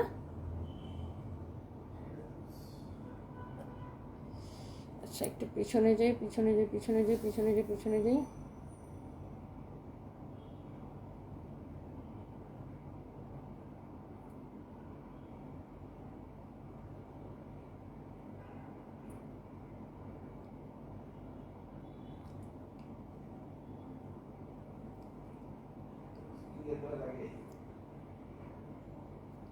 এই যে নিশ্চয়ই গল্পগুলো আমি বানাই নাই, রাইট? দেখেন, আমি ওকে লিখছি lost my husband before 3 months। Okay, ও লিখছে 15 এপ্রিল, I am sorry to hear that. আমি আমার লেটার জনের ছবিতে লিখছি আপনি আমাদেরকে কখনো সোশ্যাল মিডিয়াতে দেখেন নাই। তো ওর সাথে আমার পরিচয় এপ্রিলে, এবং আমি তখন প্রচণ্ড ডিপ্রেশনে ছিলাম। আমি প্রতিদিন হাউমাউ করে কান্না করতাম, বাট আমি ফ্যামিলির বড় তো, আর আমি সবার গার্ডিয়ান, আমি কারোর সামনে কান্না করতে পারতাম না। বাট আমি যখন বাসায় যেতাম, আমি একা একা শুয়ে বিছানায় কান্না করতাম। তখন আমার বান্ধবীরা, আমার বেস্ট ফ্রেন্ড মিলিয়াপু এবং পর্ষিয়া আমাকে ওরা আমাকে বলতেছে যে দেখো তুমি মুভ অন করো, তুমি কারোর সাথে কথা বলো, কারোর সাথে যদি কথা বললো তাইলে তোমার ভাল লাগবে, তুমি ডিপ্রেশন থেকে বের হয়ে আসতে পারবা। কারণ দিন শেষে তোমাকে কাজ করতে হবে, তোমার বাচ্চাদের জন্য, তোমার ফ্যামিলির জন্য কাজ করতে হবে, তোমাকে ভালো থাকতে হবে। সো তুমি কারোর সাথে কথা বললে তুমি এই ডিপ্রেশন থেকে বের হইতে পারবে। কারণ আমি প্রতিদিন অফিস থেকে বাসায় যেতাম, আর বাসায় যে একা একা বাথরুমে হাউমাউ করে কান্না করতাম। তখন আমার বেস্ট ফ্রেন্ড মিলিয়াপু এবং পড়শি আমাকে বুদ্ধিটা দিছে যে তুমি কারোর সাথে কথা বলো, মুভ অন করো, তুমি কারোর সাথে কথা বললে তোমার ভালো লাগবে, তুমি ডিপ্রেশন থেকে বের হবা। তো এই লোকটার সাথে আমার কথা বলে ভাল লাগে। তো আস্তে আস্তে আমরা রিলেশনের দিকে যাই। তো আমি জুনের 21 তারিখ প্রথম লন্ডন যাই ওর সাথে দেখা করে, এবং ওকে আমার খুবই ভালো লাগে, ও ভালো মানুষ। এবং আমি যখন চিন্তা করছি যে না আমরা বিয়ে করে ফেলি, এটা সবচাইতে ভালো ডিসিশন, নয়তো আমি আমার বাচ্চাদের সাথে ওকে আমি কি হিসেবে পরিচয় করাবো। সো দ্যাটস ওয়াই আমরা বিয়ে করি, এবং আমাদের বিয়ের খবরটা কিন্তু আমরাই ফেসবুকে জানাইছি। এবার আসেন ফাহিমের বিষয়টা। তো ফাহিম কি করছে, হঠাৎ করে রোজার ঈদে ফাহিমের কি করলো, ফাহিমের জুলাইয়ের দিকে ফাহিমের হঠাৎ করে খুব বাপ বাইরে গেছে। ফাহিমের কাজ কি ছিল, শুধুমাত্র আমার সাথে লাইভে ডিউটি করা, হ্যাঁ, লাইভে আমাকে প্রোডাক্ট আগায় দেওয়া, আমার কাজগুলো করা। ফাহিম আমার অ্যাসিস্ট্যান্ট হিসেবে কাজ করতো। এবং ফাহিম প্রথমে পুলিশ প্লাজার মার্কেটে আমাদের পুলিশ প্লাজা যে আমাদের ব্রাঞ্চ, ওখানে 2021 ফেব্রুয়ারিতে সেলসম্যান হিসেবে 10,000 টাকায় সে চাকরিতে জয়েন করে। এবং ফাহিম বরিশালের ভাষায় কথা বলে, আপনারা জানেন। ফাহিম মনে হয় তখন মেট্রিক বা ইন্টার পাস, না ইন্টার পাস। তারপরে ফাহিম এমনিতে ফাহিমকে খুব সহজ সরল ভালো মানে ছেলে, ভালো মনে হচ্ছে একটা সহজ সরল ছেলে, ওকে আমি আমার অ্যাসিস্ট্যান্ট বানাইছি। তারপরে ফাহিমকে হচ্ছে যে আপনার আমাদের কোম্পানিতে কাজ করে অ্যাসিস্ট্যান্ট এইভাবে কাজ করতেছে। ফাহিমকে আমার সবসময় সৎ মনে হতো। তো আমার এই ওর সাথে পরিচয় হওয়ার পরে ও আমাকে একদিন বলছে, তুমি ফাহিমকে এত বিশ্বাস করো? আমি বলছি না ও অনেক ভালো ছিল, কোনোদিন বিশ্বাসঘাতকতা করবে না। এবার আসেন বিশ্বাসঘাতকতার গল্প। তো হঠাৎ করে জুলাই দেখে ফাহিমের খুব ভাব বাইরে গেছে। মানে ফাহিম না আমার কথা বা আমাদের যে ম্যানেজারের কথা কোনো পাত্তাই দিতেছে না। তো ফাহিম এর মধ্যে কি করছে, একটা রিজাইন লেটার দিছে, অ্যাপ্লিকেশন দিছে যে সে চাকরি ছেড়ে দিবে। তো আমাদের কোম্পানির একটা সিস্টেম হচ্ছে চাকরি ছাড়ার 2 মাস আগে আমাদেরকে অ্যাপ্লিকেশন দিতে হয়। তো দুই মাস আগে ফাহিম একটা অ্যাপ্লিকেশন দিচ্ছে, কিন্তু ফাহিমের খুব ভাব বাইরে গেছে। তো বিষয়টা আমার খুব সন্দেহজনক মনে হয়েছে যে ফাহিমের হঠাৎ করে হয়েছে কি। এর মধ্যে পুলিশ প্লাজা থেকে আমার একটা স্টাফ জানাইছে যে ম্যাডাম ফাহিম ভাই গোপনে আমাদের একটা কাস্টমারের সাথে উপরে মিটিং করছে। সে ওই কাস্টমারে আমাদের যত সব সাপ্লায়ারের তথ্য, আমরা কোথায় থেকে ব্যাগ কিনি, কোথায় থেকে ওয়েস্টার্ন কিনি, সব কিছু তথ্য সে দিবে। এবং সে ওই সাপ্লায়ারের সাথে ওই কাস্টমারের সাথে সে পার্টনারে ব্যবসায় যাবে। এটা সঞ্জয় আমাকে এই তথ্যটা দিছে।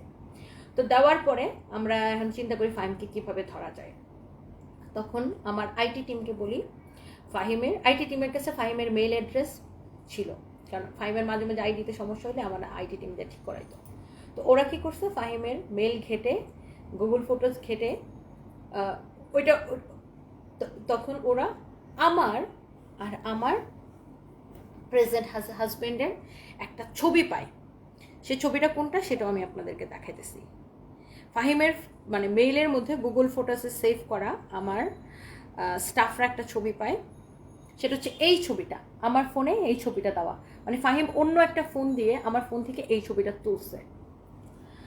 তখন আমরা তো, যখন আমার আইটি টিম এটা জানায়, তখন আমরা তো খুব অবাক যে ফাহিম এই ছবি কেন তুলে রাখলো। কারণ তখন আমরা বিয়ে করছি অগাস্টের 12 তারিখে। আর তখন তো ওর সাথে আমার জাস্ট কথা হইতেছে। আমি তো বললাম জুনের 21 তারিখে আমি দেখা করতে চাই প্রথম, আর এটা আমার প্রথমবার দেখা করার পরেই ছবি। তো তখন আমি যে ফাহিম তো এটা কোনো ভালো উদ্দেশ্যে আমার ছবি ওর মোবাইলে নেয় নাই, নিশ্চয়ই আমার অ্যাসিস্ট্যান্ট আমার ফোন থেকে আমার বয়ফ্রেন্ডের ছবি নিচ্ছে, সে নিশ্চয়ই এটা একটা ভালো উদ্দেশ্যে নেয় না, সে একটা খারাপ উদ্দেশ্যে নিছে, ব্ল্যাকমেইল করার উদ্দেশ্যে নিছে। তখন আমার কাছে বিষয়টা খুব সন্দেহ হয়। তো ফাহিমের তখন জ্বর উঠে, ফাহিম জ্বরের জন্য ছুটিতে তার খালার বাসায় না কার বাসায় যেন গেছে। হ্যাঁ, তখন ফাহিম তো আমি বললাম যে ফাহিম এখানেই থাকতো, অফিসে থাকতো, তার জন্য একটা আলাদা রুম ছিল। তো ফাহিমের রুমটা হচ্ছে যে আপনার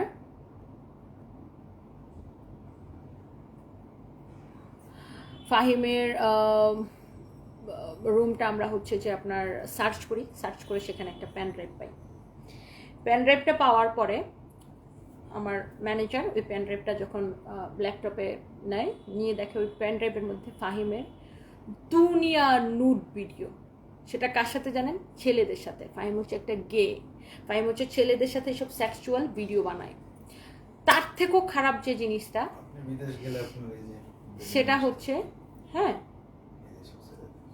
এবং আমি বিদেশে চলে গেলে ফাহিম কি করতো, এই যে দেখেন আমার অফিসে তার রুমে মেয়েদের মানে এসব ছেলেদেরকে নিয়ে এসে এইসব মানে নোংরা কাজ করতো। ফাহিম হচ্ছে একটা গিয়ে ছেলেদের সাথে সেই সব ভিডিও বানায়। তার থেকেও ডেঞ্জারাস যেটা, তার পেন ড্রাইভে আমরা একটা ফাইল পাই, যে ফাইলের মধ্যে সে আমার নাম দিয়ে লিখে রাখে টনি নোটস দিয়ে সে একটা ফাইল বানায় রাখে। এবং সে ফাইলটার মধ্যে সে তখন আমার ম্যানেজার ওই ফাইলের মধ্যে ঢুকে দেখে আমার, এবং তখন তো রাসেল আমার হাজব্যান্ড হয় নাই, বয়ফ্রেন্ড ছিল, আমার আর রাসেলের যত ছবি আছে আমার ফোনে ছিল। কারণ ফাহিম কি আমার আইফোন দিয়ে আমি ছবি তুলি, ভিডিও তুলি। তো ফাহিম আমার আইফোনের পাসওয়ার্ড জানতো। আমার আইফোন থেকে সে ধরেন এইভাবে ছবি বের করে সে অন্য একটা ফোন দিয়ে এরকম করে ছবি তুলে নিছে। মানে আমার আর আমার বয়ফ্রেন্ডের যত ছবি ছিল সব। তার উদ্দেশ্য ছিল সে চাকরি ছেড়ে যাওয়ার পরে সে যে ওই যে আমার একটা কাস্টমারের সাথে পার্টনারে ব্যবসা করবে, তো আবার আমাদের সাপ্লাই নিয়ে, তো সেটা নিয়ে যদি আমরা কিছু বলি তাহলে সে আমার আর আমার বয়ফ্রেন্ডের ছবি দিয়ে আমাকে ব্ল্যাকমেইল করবে। এটা ছিল তার উদ্দেশ্য। সো তারপরে আমরা ফাহিম যেটা দেখাচ্ছিল ওটা দেখো তো, ছেলের সাথে ছবিটা তানভীর। তো তারপরে আমরা ফাহিমকে হচ্ছে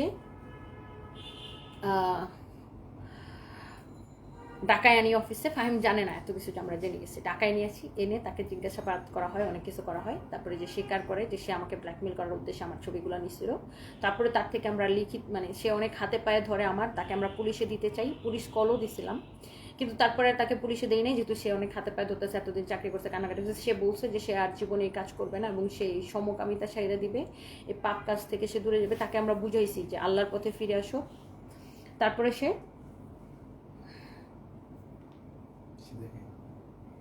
জাস্ট এতটুকু দেখাইলাম, আর বাকি কিছু বললাম না।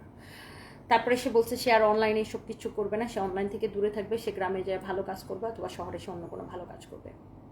তো ফাহিমের চ্যাপ্টার ক্লোজ, সে একটা লিখিত দিয়ে তাকে আমরা ছাড়ছি। বাট ওর এই হচ্ছে ফাহিমের ঘটনা।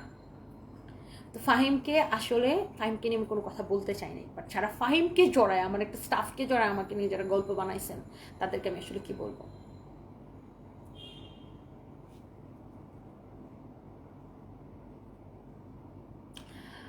আর এরপর আসেন আমার মানে রাসেলের সাথে আমি দেখা করতে যাই জুনের 21 তারিখে। তো তখন আমি লন্ডনে ছিলাম 6-7 দিন। ওগুলোর ছবি ফাহিম নিয়েছে, নর্মাল ছবি, বাট ফাহিম ভাবছিল ওইগুলো ও ফেসবুকে ছেড়ে দিবে যে আমার বয়ফ্রেন্ড। তো আমরা তো অগাস্টের 12 তারিখে বিয়েই করে ফেলছি। সো বিয়ে করার পরে আমাদের বিয়ের খবর তো আমরা নিজেরাই প্রকাশ করছি, কারণ আমি চাইনি যে একটা মানুষকে আমি বিয়ে করছি তাকে লুকায় রাখতে।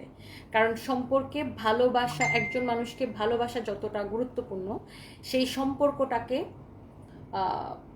স্বীকৃতি দেওয়া আমার কাছে মনে হয় আরও বেশি গুরুত্বপূর্ণ। আমি একজন মানুষকে যে ভালোবাসি শুধুমাত্র এটা শুধু বললে হবে না, তাকে যে বিয়ে করছি তাকে মানুষের সামনে স্বীকৃতি দিতে হবে। আমাদের বিয়ের খবরটা কিন্তু আমরাই সামনে নিয়ে আসছি। সো এই হচ্ছে বিষয়।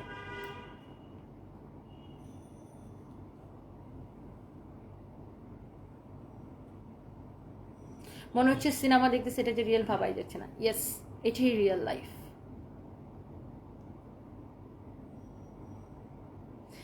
আপনাদেরকে তো আমি মানে প্রমাণ সহকারে দেখালাম। ফাহিমের উদ্দেশ্য ছিল যে ওই যে ও আমাদের কিছু সাপ্লায়ারের সাথে সে যোগাযোগ করছে, আমাদের একটা কাস্টমার আছে, সে কাস্টমারের সাথে সে গোপন মিটিং করছে, সে ওই কাস্টমারকে নিয়ে ব্যবসা দিবে এবং আমরা কোথায় থেকে প্রোডাক্ট কিনি এটা তো ফাহিম জানে।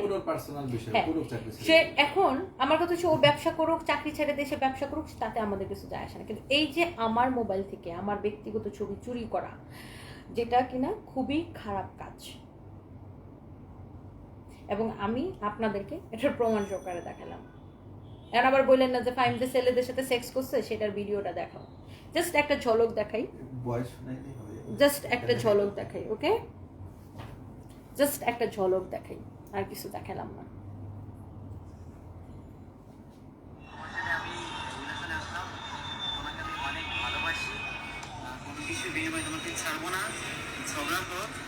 কিছু থাকে করে বাদ দাও।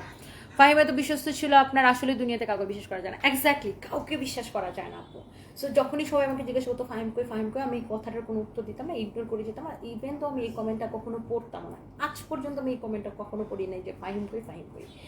কারণ একটা স্টাফকে নিয়ে কথা বলা আমার মানায় না। অ্যান্ড ফাহিম কই সেটার জবাব আমি কেন দিতে যাবো? সে আমার কোম্পানিতে কর্মচারী ছিল, তার চাকরি চলে গেছে, সে নাই, দ্যাটস ইট। বাট যারা আমাকে নিয়ে ফাহিমকে বলেন ফাহিম নাকি আমার বয়ফ্রেন্ড চলে, এই ছিল, ছি না, আপনাদের তো একটা লেভেল তো আছে কথা বলার, এগুলো কি বলেন? যারা একটা শিক্ষিত মানুষ তারা অন্তত পক্ষে অতটুকু বুঝেন যে আমি কি পরিমাণ কাজ করি। সকাল ঘুম থেকে ওঠার পর থেকে দুপুর থেকে আমার কাজ শুরু হয়, রাত পর্যন্ত দেখবেন রাত 2টার সময় আমি লাইভ আসছি। প্রতিদিন দেখবেন রাত 2টার সময় আমি লাইভ আসছি। আমি প্রতিদিন লাইভ করি, আমি এত আওয়ার্স কাজ করি। আমি একটা দিন দেখবেন, কোনোদিন দেখবেন যে আমাকে একটু অবজারভেশন করেন, দেখেন আমি কোনোদিন অফডে কাটাই না, আমি প্রতিদিন কাজ করি। কিন্তু আমাদের দেশের মানুষের সমস্যা কি জানেন? আমি একটা মেয়ে, আমি কেন স্টাবলিশড, তারপর আমি কারো ধার ধারি না, আমি কেন স্পষ্ট কথা বলি, আমি কেন ক্লিয়ার কাট কথা বলি, আমি কেন একদম স্ট্রেট ফরওয়ার্ড কথা বলি, এটা অনেকের ভাল লাগে না। হিংসা, জাস্ট বিকজ অফ জেলাসি থেকে এসব কথা বলে। আমি আবারও বলতেছি, যারা ক্রেডিট কার্ড নিয়ে এসব তথ্য ছড়াইতেছেন, ইবিএলকে বলেন তাদের ক্রেডিট কার্ডের ব্যাংক স্টেটমেন্টটা প্রকাশ করতে, যে 4 অক্টোবরের পরে ক্রেডিট কার্ড কোথাও ইউজ হয়েছে কি হয়েছে অর নট। সো আমি আমার লেট হাজব্যান্ড সাদাত রহমানের জন্য যা করছি নিজের টাকা দিয়ে, এখনও আমি এটার জন্য ঋণগ্রস্ত। এই ঋণ এখনও আমার 4 কোটি টাকা লোন আছে। এই লোন শোধ করতে আমার কতদিন লাগবে আমি নিজেও জানি না। তো আপনি আপনার হাজব্যান্ডের জন্য তা করতেন কিনা নিজে পরিশ্রম করে, যে মানুষটার কিনা 1%-এরও বাঁচার সম্ভাবনা নাই, বা আপনার মা আপনার বাপের জন্য করবে কিনা সেটা আগে নিজেরা প্রশ্ন করেন, তারপর আমার নিয়ে কথা বলতে আসেন। এখন আমার দোষ হচ্ছে, ও আচ্ছা তুমি এত ভালোবাসতা তাহলে তুমি বিয়ে করতে কেন? আমি আবারও বলতেছি, আমি আমার জীবনে যদি আমি কাউকে সবচেয়ে বেশি ভালোবেসে থাকি সেটা হচ্ছে সারফরাজা ড্যাডি। তাকে আমি আগেও অনেক ভালোবাসতাম, এখনো ভালোবাসি। হ্যাঁ, আমি বিয়ে করছি কেন জানেন? কারণ আমি প্রচণ্ড ডিপ্রেশনে পড়ে গেছিলাম।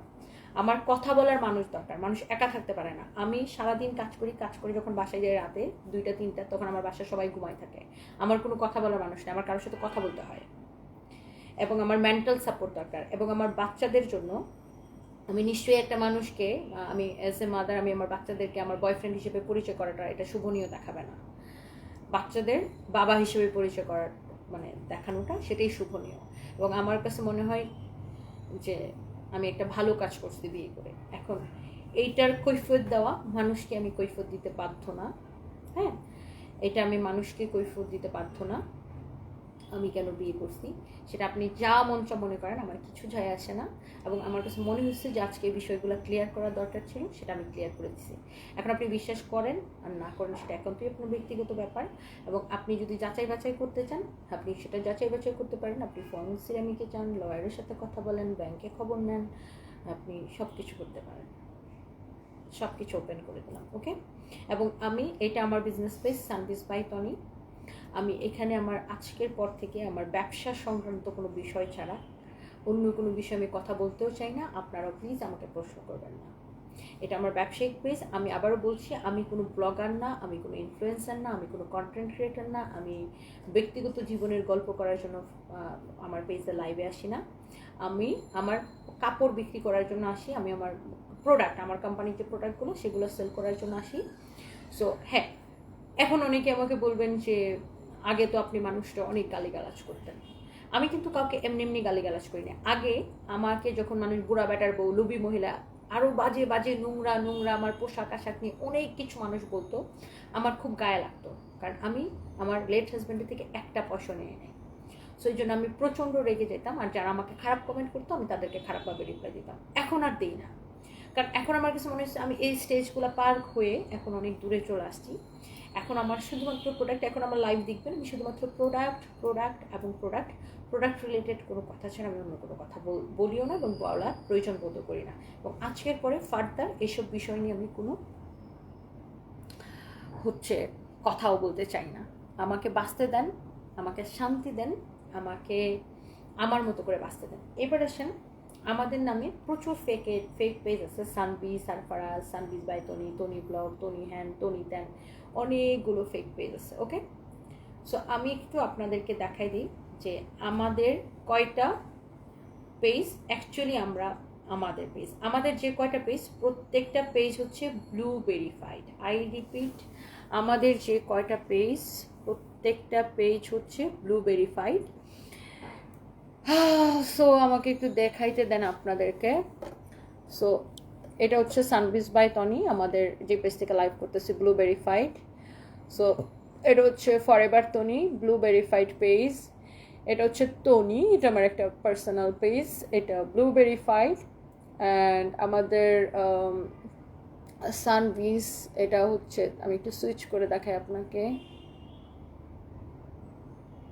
ব্লু ভেরিফাইড, ওকে? সো এই কয়টাই পেজ। আমাদের আরেকটা পেজ আছে সানবিজ ইউকে, সেটাও ব্লু ভেরিফাইড। এছাড়া আমাদের বাকি যত পেজ আছে প্রত্যেকটা হচ্ছে ফেক পেজ। সো অনেক ফেক পেজ আমার নামে, শত শত ফেক পেজ, শত শত ফেক নিউজ আমার নামে দেখতেই পাবেন।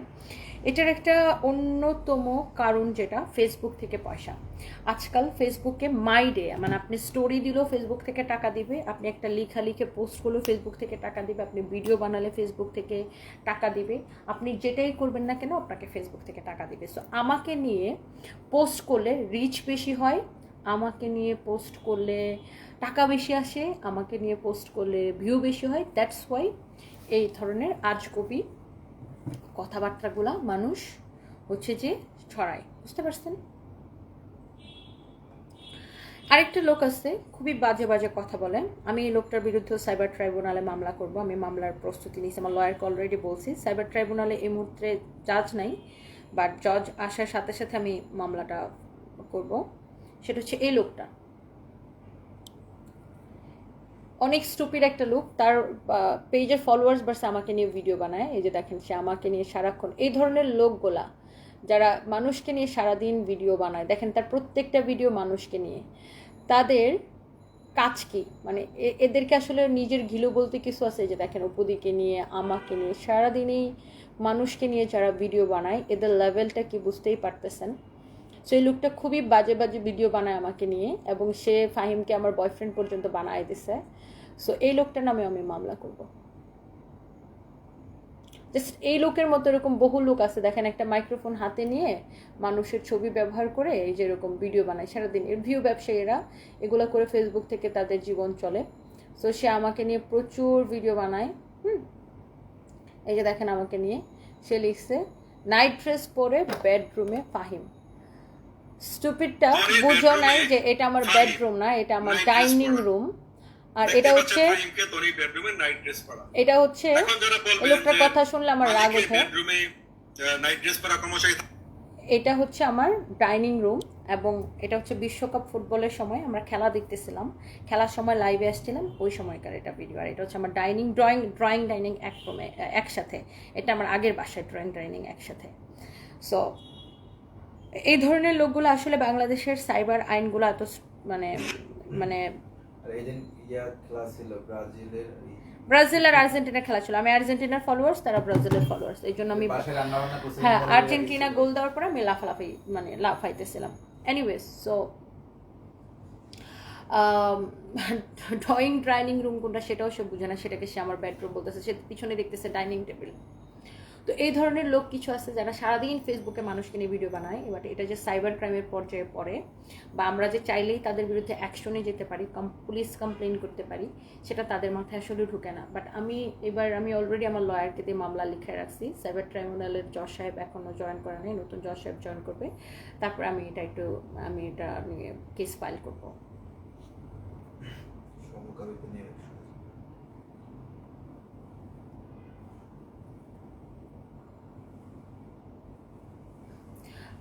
সুহেলি নাজনীন, আজকে লাইভে আপনার মাথা ঠান্ডা রেখে কথা বলাটা ভালো লাগছে, এইভাবে এগিয়ে যান। থ্যাংক ইউ সো মাচ আপু।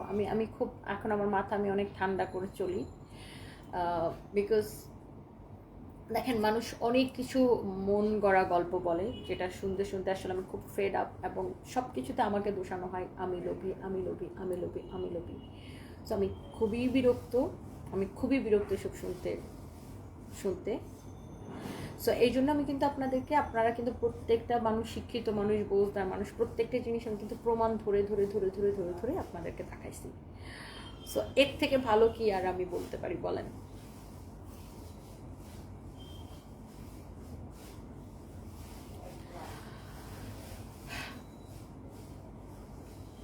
এর থেকে ভালো আমি আর কি বলতে পারি বলেন? প্রত্যেকটা জিনিস আমি প্রমাণ ধরে দেখাচ্ছি। একদম সারফরাজের ড্যাডির অসুস্থ হওয়ার দিন থেকে শুরু করে এখন পর্যন্ত সবকিছু আমি আপনাদেরকে দেখাইছি।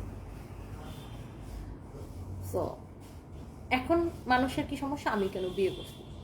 ভাই, আমি একটা মানুষ, আমার বিয়ে করার প্রয়োজন হয়েছে, এই জন্য আমার প্রয়োজন কি সেটা নিশ্চয়ই আপনি পূরণ করে দিবেন না। আর যেসব ছেলেরা এইসব ভিডিও বানায়, এদের যদি আমি বলি যে তোমার বিয়ে করতে চাই, তো একটু পরে কাপড় খুলে এসে দাঁড়ায় থাকবে বিয়ে করার জন্য। সত্যি কথা যেটা, তাই না? সো এইসব স্টুপিড মানুষের কথা আমার কিছু যায় আসে না।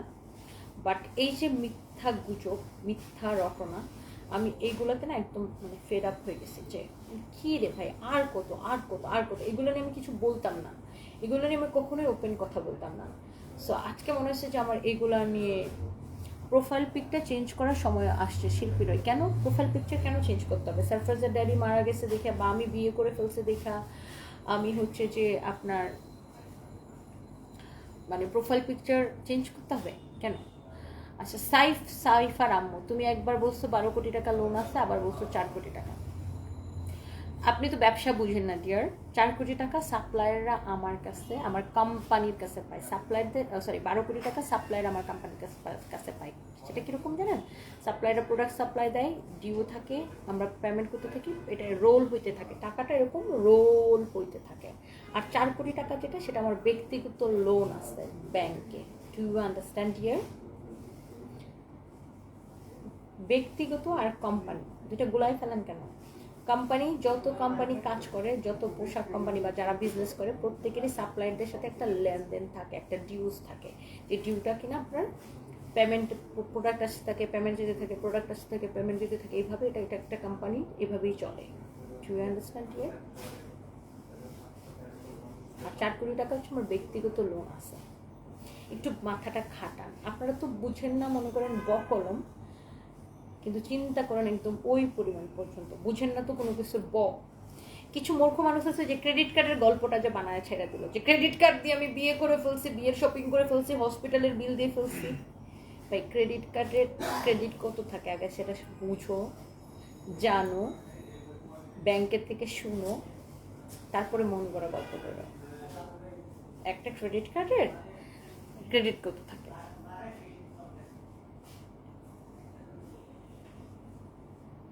একজন বলছে ও ক্রেডিট কার্ড দিয়ে তো উনি সব বিল পে করে দিছে, সব হসপিটালের বিল দিয়ে দিছে, মানে কোটি কোটি টাকা হসপিটালের বিল দিয়ে দিছে, ভাব ইয়া করে ফেলছে। একটা ক্রেডিট কার্ডের লিমিট কত কোটি টাকা?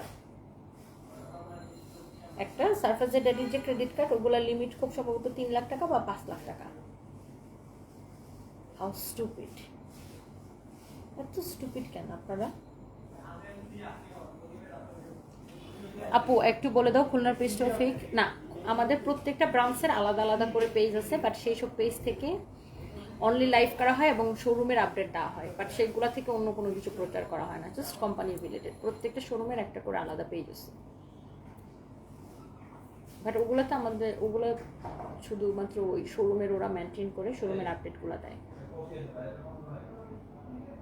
আর আমার পেজের প্রোফাইল পিকচার আমি চেঞ্জ করবো কি না করবো, জাস্ট এটা আমার একান্ত ব্যক্তিগত ব্যাপার। আমি প্রোফাইল পিকচার চেঞ্জ করবো কি করবো না, নান অফ ইউর বিজনেস।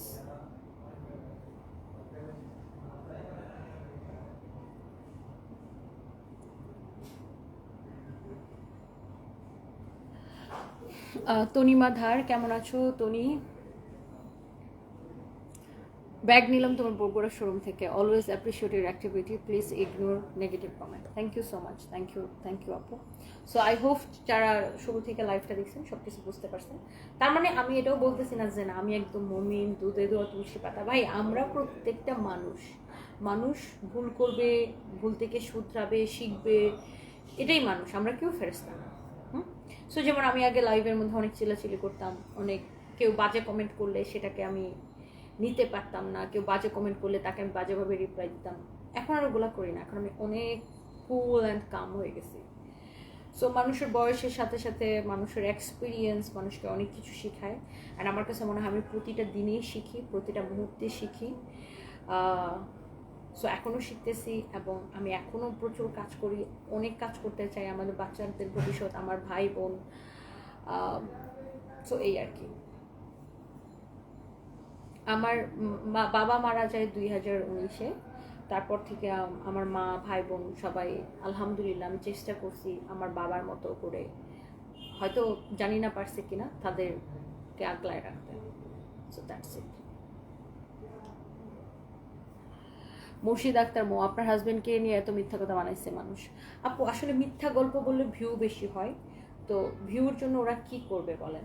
ভিউর জন্য ওরা কি করবে?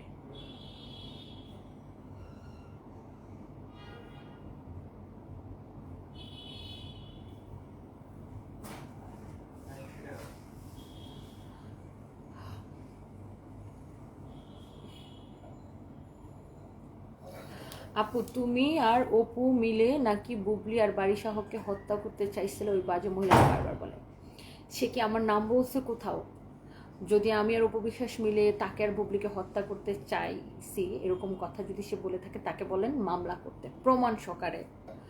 অবশ্যই সেটার একটা প্রমাণ থাকবে যে আমি আর অপু বিশ্বাস, অপুদের সাথে আমার ভালো সম্পর্ক, বাট উনিও ব্যস্ত থাকে, আমি ব্যস্ত থাকি, আমাদের খুব কম কথা হয়। আর এইসব নিয়ে তো কথা বলার কোনো কোয়েশ্চেনই আসে না। আর সে যদি এই কথা বলে থাকে তাকে বলেন দেশে আইন আছে, আদালত আছে, মামলা করতে প্রমাণ সহকারে। তাহলে সে মামলা করতেছে না কেন? আমাকে যদি কেউ জীবন মেরে ফেলার হুমকি দেয়, আমি তো ডেফিনেটলি আগে পুলিশের বা আইনের দ্বারস্থ হব, তাই না? আমি তো আগে মামলা করবো, তাকে বলেন মামলা করতে। এইসব ভুয়া বানোয়াট মিথ্যা গল্প মানুষ কেন বলে ভিউজের জন্য, তাই না আপু?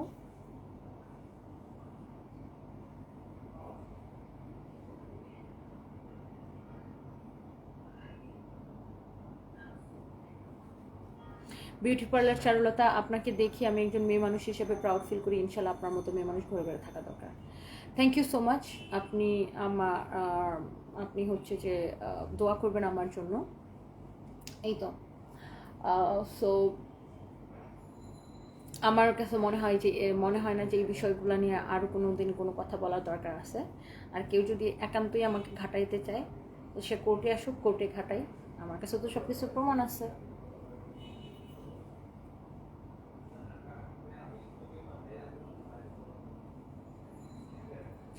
নৌশিন মঞ্জুল লিখেছেন, আপু proud of your achievements, ignore the negative people, best wishes for your life. Thank you so much আপু, থ্যাংক ইউ।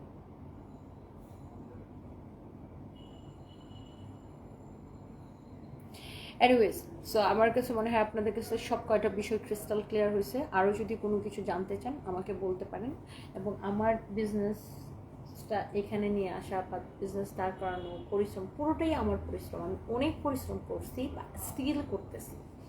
বাট সেক্ষেত্রে আমার যে লেট হাজব্যান্ড সারফরাজের ড্যাডি, সে আমাকে প্রচণ্ড মানসিক সাপোর্ট দিছে।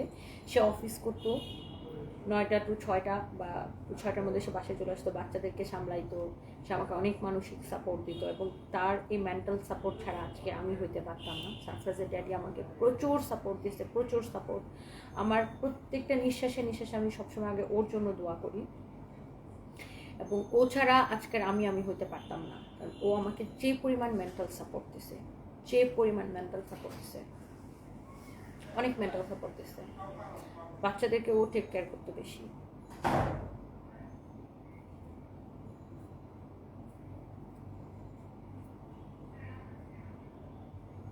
জান্নাতুল ফেরদৌসী, তোমার পুরো লাইফটা দেখলাম অনেকদিন পর। Thank you so much. এখন দেখবেন আজকে আমার এই লাইফটাকে কেটে কেটে কেটে কেটে 20 টুকরা 50 টুকরা করে বিভিন্ন হচ্ছে আপনার ফেক পেজে ভাইরাল করবে। বিভিন্ন মানুষ আবার ব্লগ বানানো শুরু করবে, আবার তারা এরকম কথা বলবে, সাইডের স্ক্রিনের মধ্যে আমার ছবি দিয়ে রাখবে, নিজের মতো করে আরও অনেক মন করা গল্প বানাবে। আপনারা আবার আজকে থেকে নেক্সট 10-15 দিন এসব চলবে। তো ভিউ ব্যবসায়ীদের জন্য আবার খাবারের খোরাক দিলাম, 10-15 দিন আবার মন করা গল্প বানাইতে থাকবে। এনিওয়েজ, সো এই আর কি। সো আমি যে কথাগুলো বলছি প্রত্যেকটা কথাই সত্যি এবং প্রমাণিত। প্রত্যেকটা কথার প্রমাণ আছে, প্রত্যেকটা জিনিসের প্রমাণ আছে আমার কাছে। সো জাস্ট এইটাই, আপনারা জাস্ট যাচাই করে দেখতে পারেন।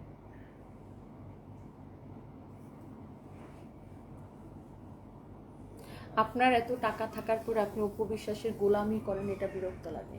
গোলামি করি কি গোলামি করে? আপনি কি দেখছেন অপুদির সাথে আমাকে কোনো প্রোগ্রামে, কোথাও, কোনো কিছুতে? উনি ওনার মতো কাজ করে, আমি ওনার মতো কাজ করি। একটা মানুষের সাথে মানুষের ভালো সম্পর্ক থাকতে পারে না? ওনার সাথে আমার খুব ভালো সম্পর্ক, বাট তার মানে এই না যে উনি মিডিয়াতে কাজ করে, আমি মিডিয়াতে কাজ করি না। আমি ফেসবুকে, আমি সোশ্যাল মিডিয়াতে কাজ করি, উনি নিজের বিজনেসে কাজ করে, আর উনি ওনার মতো কাজ করে। বাট ওনার সাথে আমার ভালো সম্পর্ক, উনি আমাকে বোন ডাকে, আমি ওনাকে বোন ডাকি। তো একটা মানুষের সাথে ভালো সম্পর্ক থাকতে পারে না? ভালো সম্পর্ক হইলে গোলামি হয়ে গেল? কী ধরনের কথা বলেন এগুলা? এবার আসেন বুবলি আপুর কথা অনেকে লিখতেছেন। বুবলি আপুর সাথে তো আমার কোনো খারাপ সম্পর্ক নাই, তার সাথে আমার ব্যক্তিগত কোনো সমস্যাও নাই। বুবলি আপুর সাথে আমার জীবনে একবার দেখা হয়েছিল, তিনি পুলিশ প্লাজায় আসছিলেন, তো ওখানে আমার পাশের শোরুমে নগরমণিতে আসছিলেন, তো ওখানে আমার একদম গেটের সাথে আমার সাথে দেখা হয়েছে। উনি আমাকে দেখে সালাম দিচ্ছে, জিজ্ঞাসা করছে, আমি ওনাকে কথা বলছি।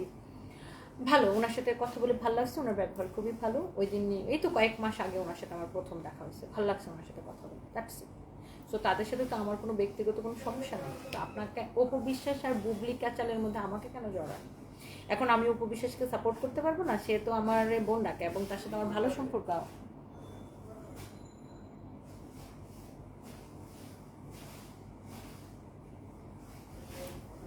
আমার প্রেজেন্ট হাজব্যান্ডের সাথে আমার পরিচয় কীভাবে, সেটা দেখার জন্য পুরো লাইফটা দেখুন। সব কিছু জানার জন্য আমার পুরো লাইফটা দেখুন। আমার লাইফ আর এটা আমার বিজনেস পেজ, এখানে আমি আমার প্রোডাক্ট সেল করি। সো আমার কাছে মনে হয় আমার বিজনেস পেজে আপনারা আমার প্রোডাক্টের price, company related, showroom related এগুলো কোয়েশ্চেন করবেন, আমাকে দেখতে কেমন লাগতেছে সেগুলো নিয়ে কথা বলবেন। আমার ব্যক্তিগত জীবন নিয়ে আমার বিজনেস পেজে আমি আর কোনো কথা চাই না। সো আজকে প্রথমবারের মতো এই বিষয়গুলো আমি ক্লিয়ার করলাম, এবং শেষবারের মতো আমার কাছে মনে হয় না এই বিষয়গুলো নিয়ে আর কথা বলার কোনো দরকার আছে। And thank you so much. সবাই ভালো থাকেন, সুস্থ থাকেন। নেক্সট লাইভে দেখা হবে। এসব ফেসবুকের টাকা ইনকামের চিন্তাধারায় মানুষ বুদ্ধি প্রতিবন্ধী হয়ে গেছে। মানুষ কতটা বুদ্ধি প্রতিবন্ধী হলে মানুষের পার্সোনাল বিষয় নিয়ে অ্যাটাক করে, তাও আবার এতটা মিথ্যা বলে। এসব কন্টেন্ট ক্রিয়েটরদের ধরে ধরে জেলে দেওয়া উচিত। প্লিজ আপু, একদম আপু, মানে একদম সারাটা জীবন আপু, এই 2020 থেকে আমি লোভী লোভী লোভী লোভী শুনতে শুনতে আমি জাস্ট পাগল হয়ে গেছি। যেখানে আমি বা আমার ছেলে সারফরাজের ড্যাডি থেকে কিছুই নিই, কিছু পাইনি, বা কিছু থাকলে তো নিতাম। ফাহিম ভাইয়ের বিষয়টা ক্লিয়ার করেছি। আঁখি আক্তার আপু লাইভটা দেখেন, মাঝখানে এসে কথা কোয়েশ্চেন, শেষের দিকে এসে আপনি কোয়েশ্চেন করাটা আসলে উচিত না।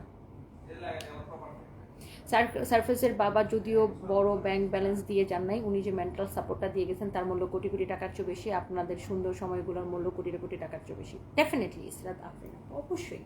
আমি তো সেটাকেও বলতেছি যে আজকে যে আমি হয়েছি সেটা সারফেসের ড্যাডি এত মেন্টাল সাপোর্ট না দিলে, এত ফ্রিডম না দিলে কখনোই হইতে পারতাম না। সারফেসের ড্যাডি প্রচণ্ড মেন্টাল সাপোর্ট দিয়েছে এবং ও অসম্ভব একজন ভালো মানুষ। ওর মতো পুরুষ মানুষ কোনো নারীর ভাগ্যে পাওয়া আসলেই ভাগ্য, মানে যারা মানে অনেক ভাগ্যবান তারাই ওর মতো একজন মানুষকে হাজব্যান্ড হিসেবে পাবে। এবং যেটা আমি পেয়েছিলাম, আল্লাহ ওর আয়ু রাখে নাই। আমি অনেক চেষ্টা করছি, বেস্ট ট্রাই করছি, সে চলে গেছে। সে ভালো থাকুক আল্লাহর কাছে, এটাই সবসময় দোয়া করি।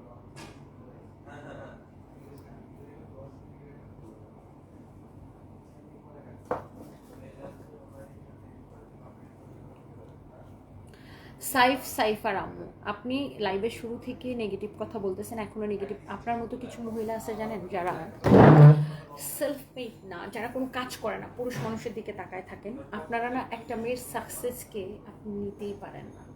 আপনি আবারও লিখছেন একটা ব্যবসা দাঁড় করাইতে অবশ্যই বড় অ্যামাউন্টের টাকা লাগে। তুমি এটা স্বীকার না করলেও আমরা বুঝি, অবশ্যই সাপোর্ট পাই, তোমাকে টাকা দিয়ে গেছে, সেই টাকা দিয়ে ব্যবসা দাঁড় করাইছ। বানান, ম্যাক্সিমাম বানান আপনার ভুল। আমি সরি, আমি বাংলা স্টুডেন্ট তো এই জন্য আপনার বানান ভুলগুলো আগে চোখে পড়ছে। আর আপনার মতো আমরা যারা সেলফ মেড মানুষ, যারা একদম শূন্য থেকে বড় হই, আমরাই জানি যে একটা মানুষ শূন্য থেকে কীভাবে বড় হতে পারে। আর আপনার মতো অকর্মণ্য মানুষকে যদি কোনো কিছু প্রমাণ সহ পানি দিয়ে গুলাইয়া খাওয়াই দেওয়া যায়, তারপর আপনার মতো মানুষ এটা মানতে চাবেন না। কারণ আপনারা নিজেদের জীবনে কিছু করতে পারেন না, তো এই জন্য আপনার মতো মানুষগুলো প্রচণ্ড ফ্রাস্ট্রেটেড।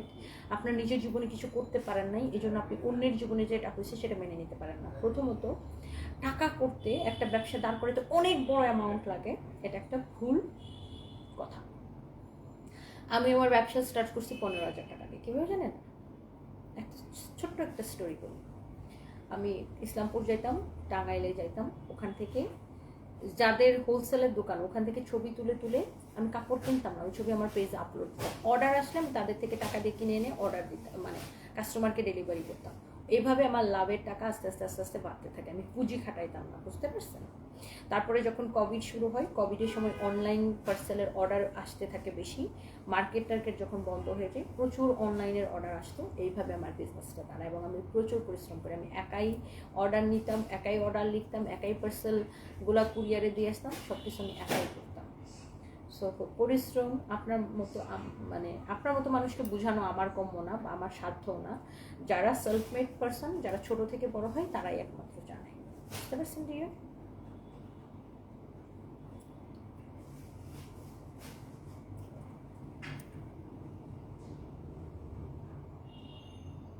হ্যাঁ, একটা টাইম পরে আমি যখন শোরুম নিছি, শোরুমে প্রোডাক্ট ওঠানোর জন্য আমার টাকা দরকার পড়ে, তখন আমি আমার মার থেকে 10 লাখ টাকা নিয়েছিলাম। আমার বাবা মারা যাওয়ার পরে পেনশনের টাকা ছিল আমার মার কাছে, সেখানে আমি 10 লাখ টাকা নিয়েছিলাম।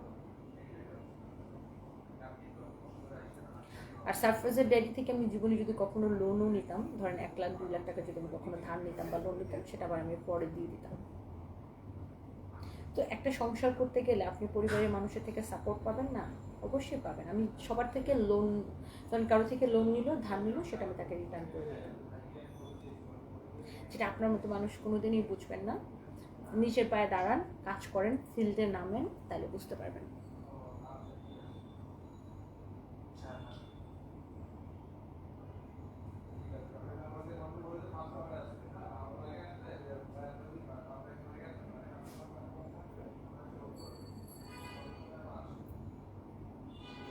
ফারহানা লুবনা, আপনিও যে আপনার প্রোফাইল পিকচারটা এইভাবে দিয়েছেন না, আপনার ব্রেস্টের শেপ পুরো বুঝে যাইতেছে। সো আমি কাপড় খুলে লাইভ করি না কাপড় পরে লাইভ করি, সেটা দেশের মানুষ দেখে, আর আমাদের প্রোডাক্ট ভালো দেখেই মানুষ কিনে। সো সেটা নিয়ে আমি আপনার থেকে একটাও মন্তব্য শুনতে চাই না। আর আপনার কথায় যদি মানুষ আমাকে বয়কট করে তাহলে তো আমার কিছু করার নেই, করুক, গেট আউট। আপনার মতোই প্রচণ্ড নেগেটিভ মানসিকতার মানুষকে আমি আমার পেজে, আমার লাইফে কোথাও আমি জায়গা দিই না, জাস্ট গেট আউট। আপু আপনি কতটা প্রাণপণ ট্রাই করছেন এটা তারা জানে যারা ওই সময়টাতে আপনার সাথে ছিল। এরা কি করে বুঝবে যারা শুধু ওয়েট করে আপনি কখন কি বলবেন সেগুলা কাট করে টাকা ইনকাম করবে? রোজা খান, হ্যাঁ সেটাই, এরা শুধু ওয়েট করে আমি কখন কি বলবো সেটাকে টুকরা টুকরা করে ভাইরাল করে ফেসবুক থেকে টাকা ইনকাম করে, এরা শুধু এটাই চায়।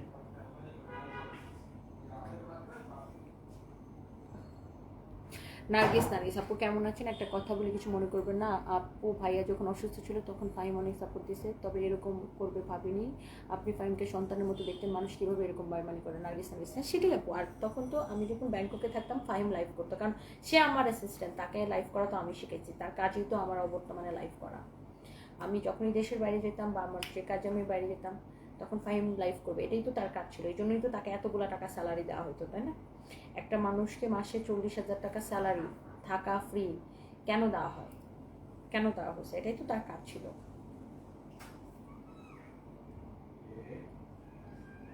সোহেলি নাসরিন এতক্ষণ ধৈর্য ধরা লাইভ দেখলাম, সব কিছু ক্লিয়ার করার জন্য ধন্যবাদ। এখন সবার জন্য জিলাপির ব্যবস্থা বানাবো।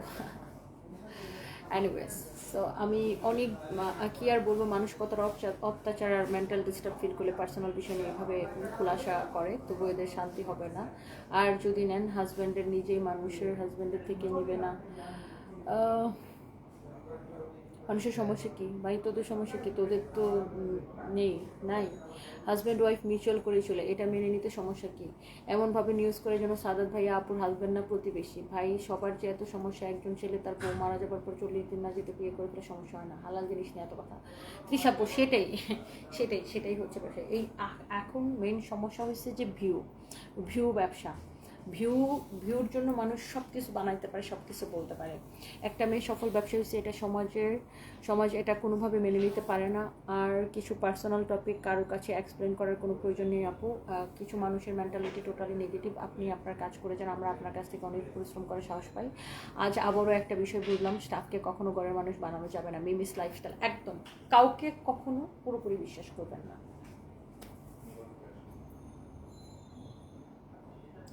যারা নিজেরা খারাপ তাদেরকে হাজারো প্রমাণ দিলে বিশ্বাস করবে না, কারণ তারা নিজেরা খারাপ। আপু আপনার জন্য দোয়া রইল, এগিয়েছেন, সুখী হবে। Thank you so much, thank you. দেখেন অনেকের বিজনেসের অনেক রকম পলিসি আছে। এই যে যেমন ধরেন আমি একটা লাইভ করলে আমাদের কয়েক হাজার প্রোডাক্ট সেল হয়ে যায়, সেটা কেন হয়ে যায়? কারণ হচ্ছে কি, যেমন ধরেন আমরা 580 টাকা করে প্রোডাক্টগুলো দিই, আমরা অনেক কম প্রফিটে ছেড়ে দিই, মানে একদম ধরেন 20 টাকা প্রফিটে ছেড়ে দিই। তাহলে হয় কি, আমাদের হাজার হাজার পিস সেল হয়, তো দিন শেষে আমাদের অ্যামাউন্টটা বড় হয়ে যায়, বুঝতে পারছেন? তো আমাদের প্রফিট কম, সেল বেশি, এটা আমাদের বিজনেসের থিওরি।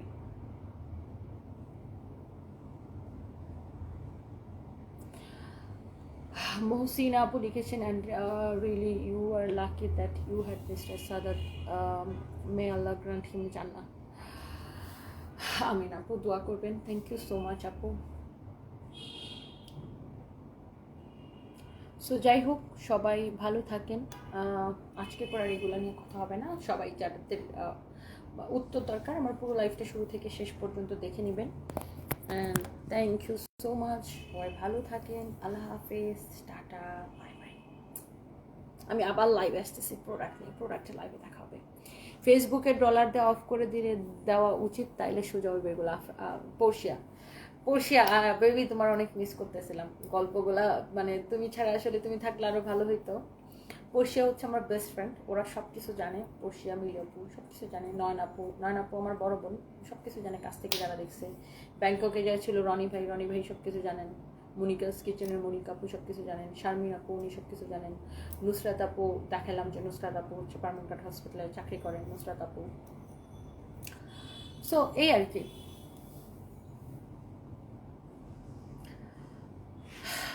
বা আমার আশেপাশের আমার পরিবারের লোকজন, আমার স্টাফরা সবাই সব কিছু জানে, এই আর কি।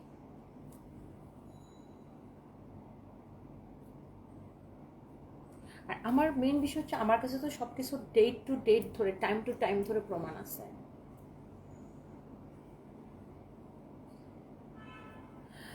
মেরি আপু লিখেছেন তোমার পরিশ্রম নিয়ে কেউ কথা বলবে না, যে কতটা পরিশ্রম করো সবাই পার্সোনাল বিষয় নিয়ে মাতামাতি করে, সেটাই। কারণ আমি জীবনে যেটা করতে পারছি তারা সেটা করতে পারে না, সেটাই হচ্ছে মেন সমস্যা।